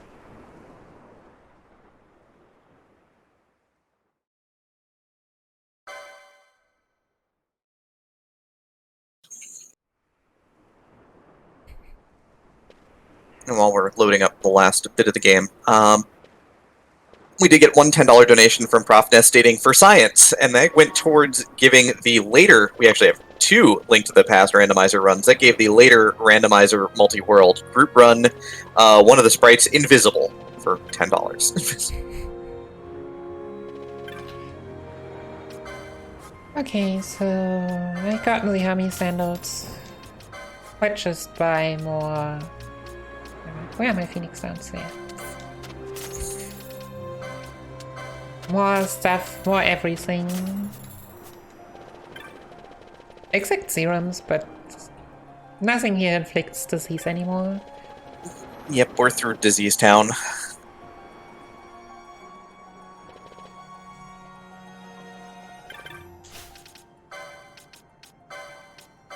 Pots off. Oh yeah, no, we'll do that later on. Private airships. Nope, down left, down left.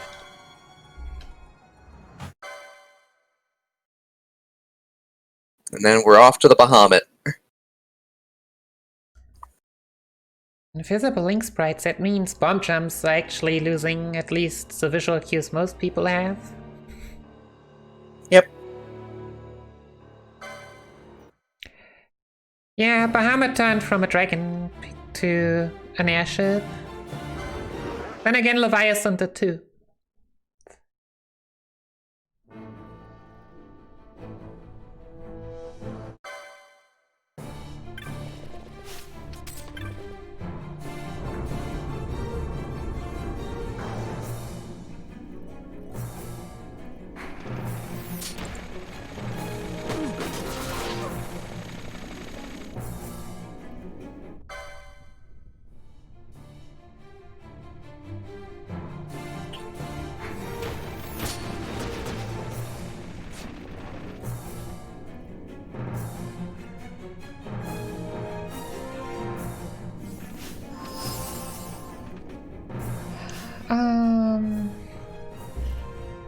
we there? Pots off, items on. Nope. Gambits not equipped.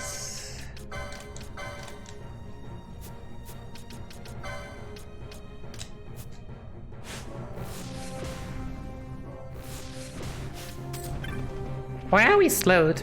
We'll just roll with it, I guess. Why are we slowed? Because one of the soldiers used an attack that slows. Futile Bosch. Long have I walked It shouldn't in hatred's affect company. throwing items As though, long as I can which is curse all you that alone, matters. I shall not. If it does, well then we'll have to reset and throw the Cronus here before redoing the fight. Wield your hatred and crush me. I welcome it. Everyone's got these big swords, and there's a lot of talking. Yep, and... Gabrance doesn't want to renew himself, but wants to renew us. Good job, Garanth.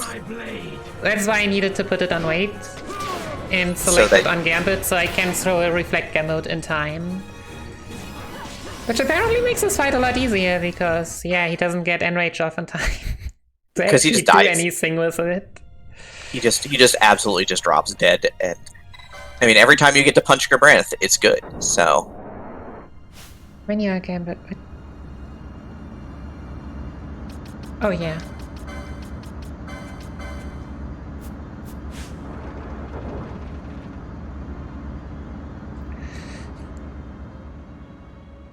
So yeah, and now it's time for the 3 Vayne fights. Why I'm always like imagine Vayne versus Vaughn. I'm like, if I was Vayne, I was like, who the heck are you? What do you think you're doing here? I don't know, usually there is a bond between the main characters and the main antagonists, but it's just missing here to me. For good and all, I shall bring your futile attempts at rebellion to an end. What am I to do with those who would oppose me?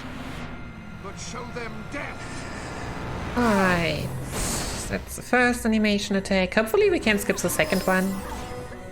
Nope. We got a heal off beforehand, so should still be fine. You will fall!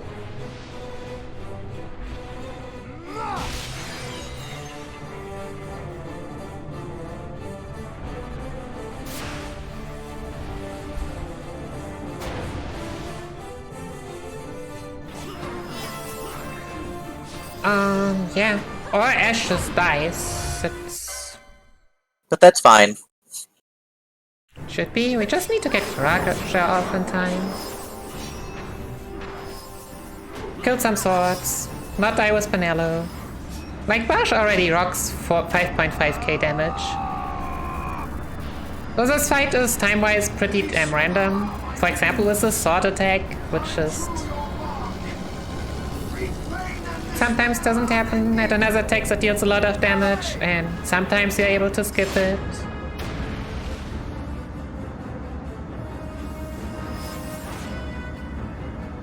Ivalice will know a new dynast king, and man will keep his own history. The tyranny of the gods is ended. Yeah, before Tree of Sephiroth starts, there's something that we really want to do. To just tank it. There we are. Bubble mode to act.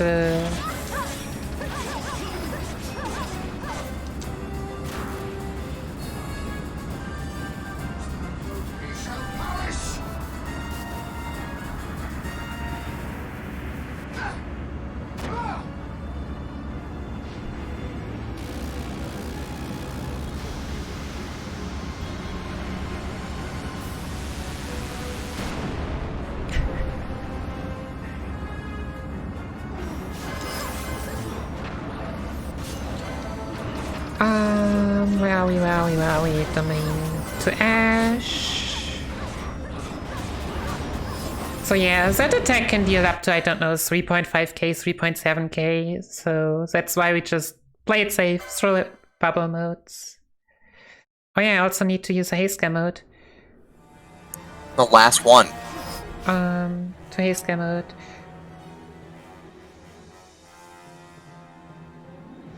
What?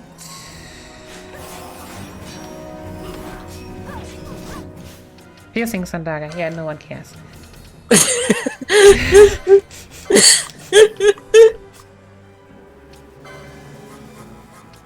I don't actually respect this. It's just garbage.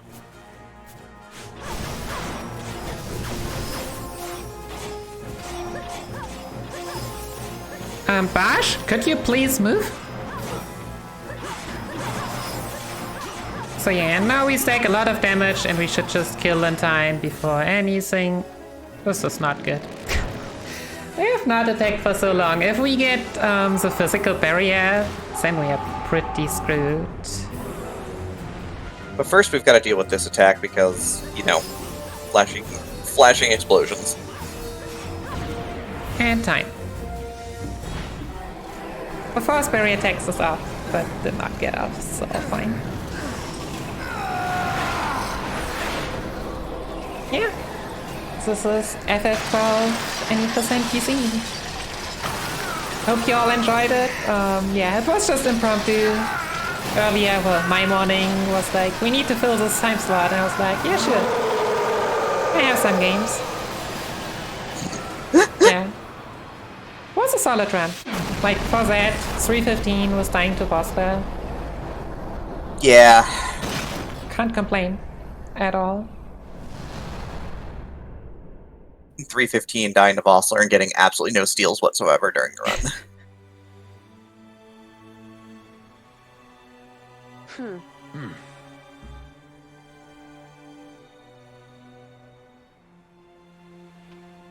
That's right. I forgot. Balthier and Fran fist bump.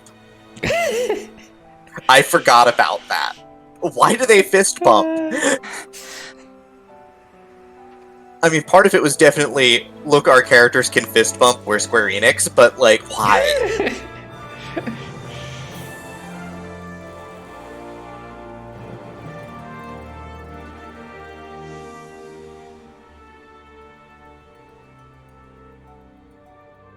Thank you, Scully. You nailed it. You got it.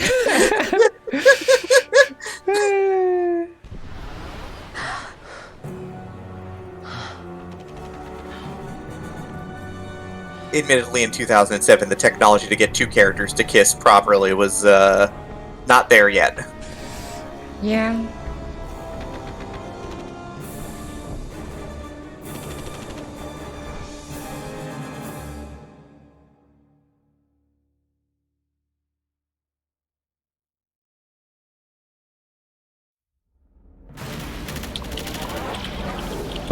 See, I believe now I can. Yes. Well, Tap out without the game No pausing. fuel goes to the Glossair engines. Damn. Vaughn, you're in charge. I'm checking the engine room. Right. Fran, with me. Look! Bahamut's Glossair rings are stopping!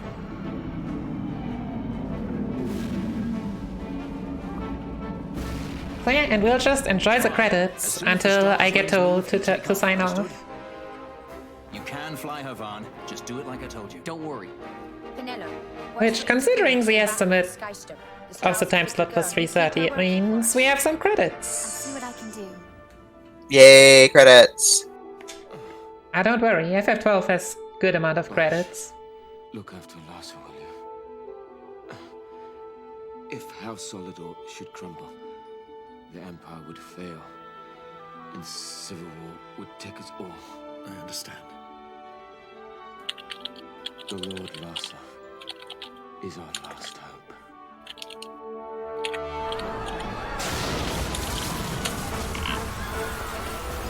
Vaughn, the power's back. We can go. Right. Let's go. Grab onto something.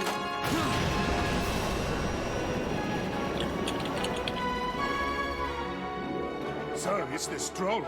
She's left Bahamut. She's moving away. The Stroll. They made it. At last. The Bahamut has fallen. The final test is upon us. The judges shall rule us no more. Main cannon on the Alexander. This is Judge Magister Gabon. All forces cease fire. I repeat, all units of the Arcadian army, hold your fire. The battle is over. As of this moment, we have signed a ceasefire with the Shelia Benargan Dalmasca, Her Royal Majesty. Yeah, that's true. If any one of you is like interested in learning this game, which like the PC, usually when it comes to PCA, the PS4 version is like with Meembo and all the manipulations is what people are pointing to. But the PC version with all of this, I feel like, at least to me, is the best FF12 speedrun. And yeah, if anyone is interested in learning the game. I confirm what Judge Magister Gabranth and Larsa Solidor have said here. Then be more than happy to help. The war is over. Ivalice looks to the horizon. A new day has dawned. We are free.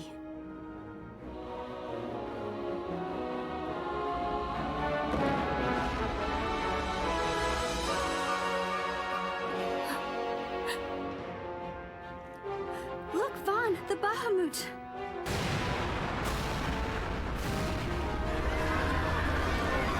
A message from the Alexander. Take it. Sir. This is Judge Sargabath, Captain of the Alexander, flagship of the 12th Damascan Fleet of the Arcadian Army. I address all ships in Ravenasta's airspace. The Bahamut must not be allowed to fall on the city of Ravenasta.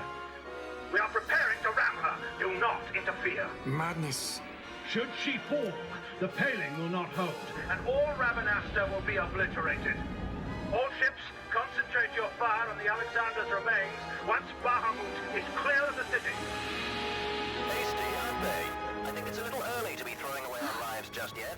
Balthier? Wait! Balthier, where are you?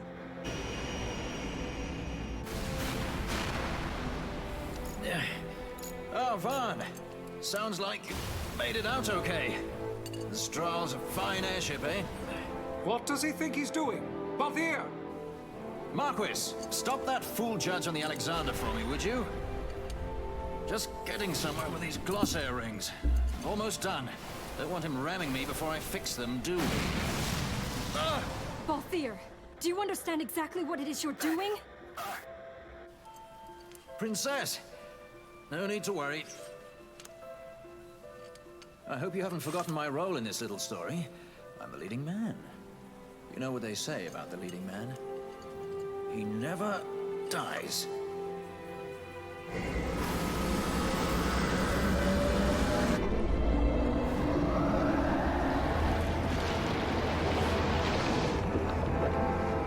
Let's fly! Fran, power to the glossair rings. Fran? Do I have to do everything around here? Listen to me, Balthier. Get out of Bahamut immediately. Please, Balthier, you mustn't die. Please, Balthier, come back. I'd say you're in more of a supporting role. Fran, please. We all know they are magical cell phones if you want them to be magical cell phones. Vaughn, the Strahl's in your hands. You'd better take care of her, you hear? If there's one scratch on her when I get back... Roger that. We'll be waiting for you. And everything else is lack of imagination.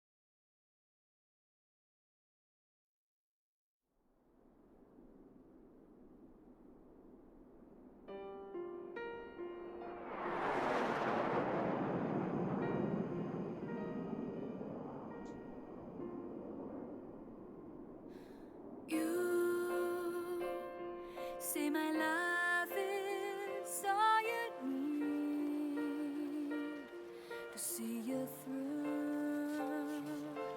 But I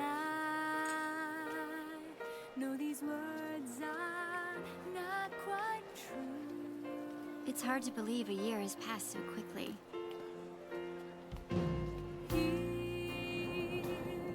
Rabanastre is finally back to the way it was, like when my parents were still alive.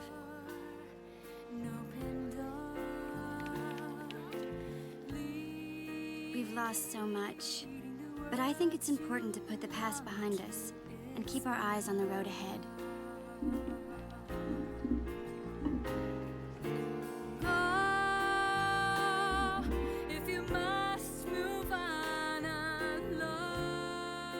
Ash's coronation is next month.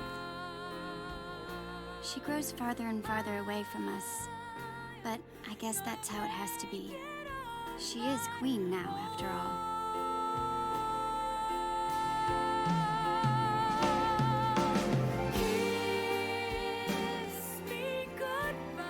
I am looking forward to seeing you at the ceremony.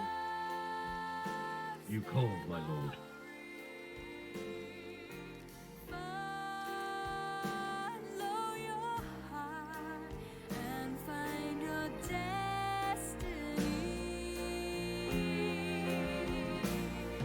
How is Bosch? I know he went with you to Arcades to further the cause of peace in Ivalice, but still, I hope he comes back to Rabanastre and Ash soon. She has to keep up appearances now, so she would never say it, but I think she misses him. Lose Lhasa, and we lose the Empire. Protect him. I would entrust him to no other's care. I will keep him from harm. I promise you. For the Empire and for Dalmasca. Your words put me at ease, brother. Sorry to leave you.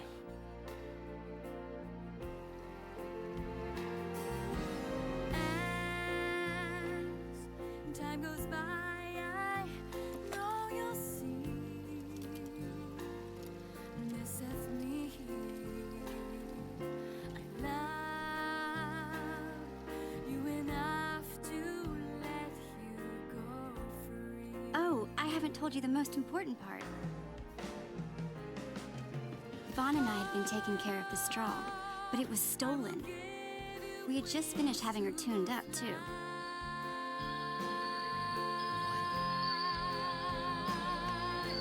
What's it say? Give it here. All your fears into the sky.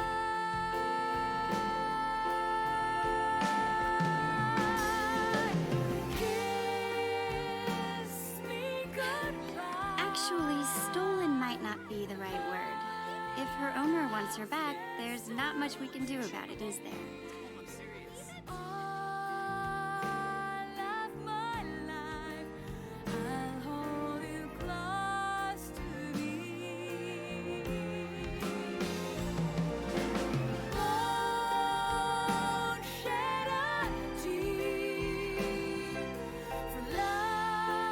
There's still plenty of time before the coronation. So Vaughn's going to pay the two of them a visit. You should see him. He can hardly wait.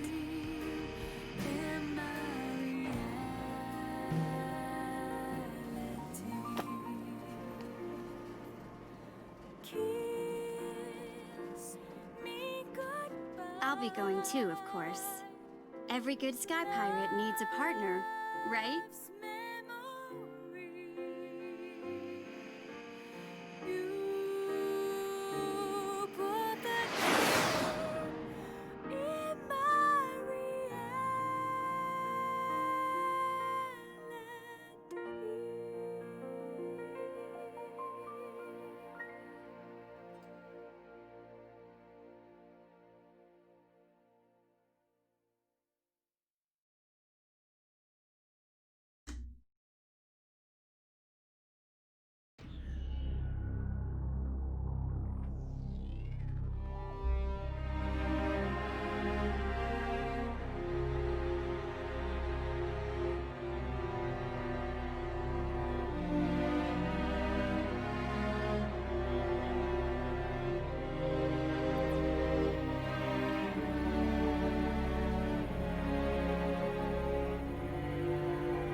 Alright, as it seems. Also, Sable thanks for the raid and Amy for the reset. We are coming up next. I'm switching a bit of things around with Demi doing Hades any percent. I'll see you back in roughly 14.5 hours, I believe, with FF2 GBA. And hope you'll enjoy the marathon. We still have a lot of great games coming up.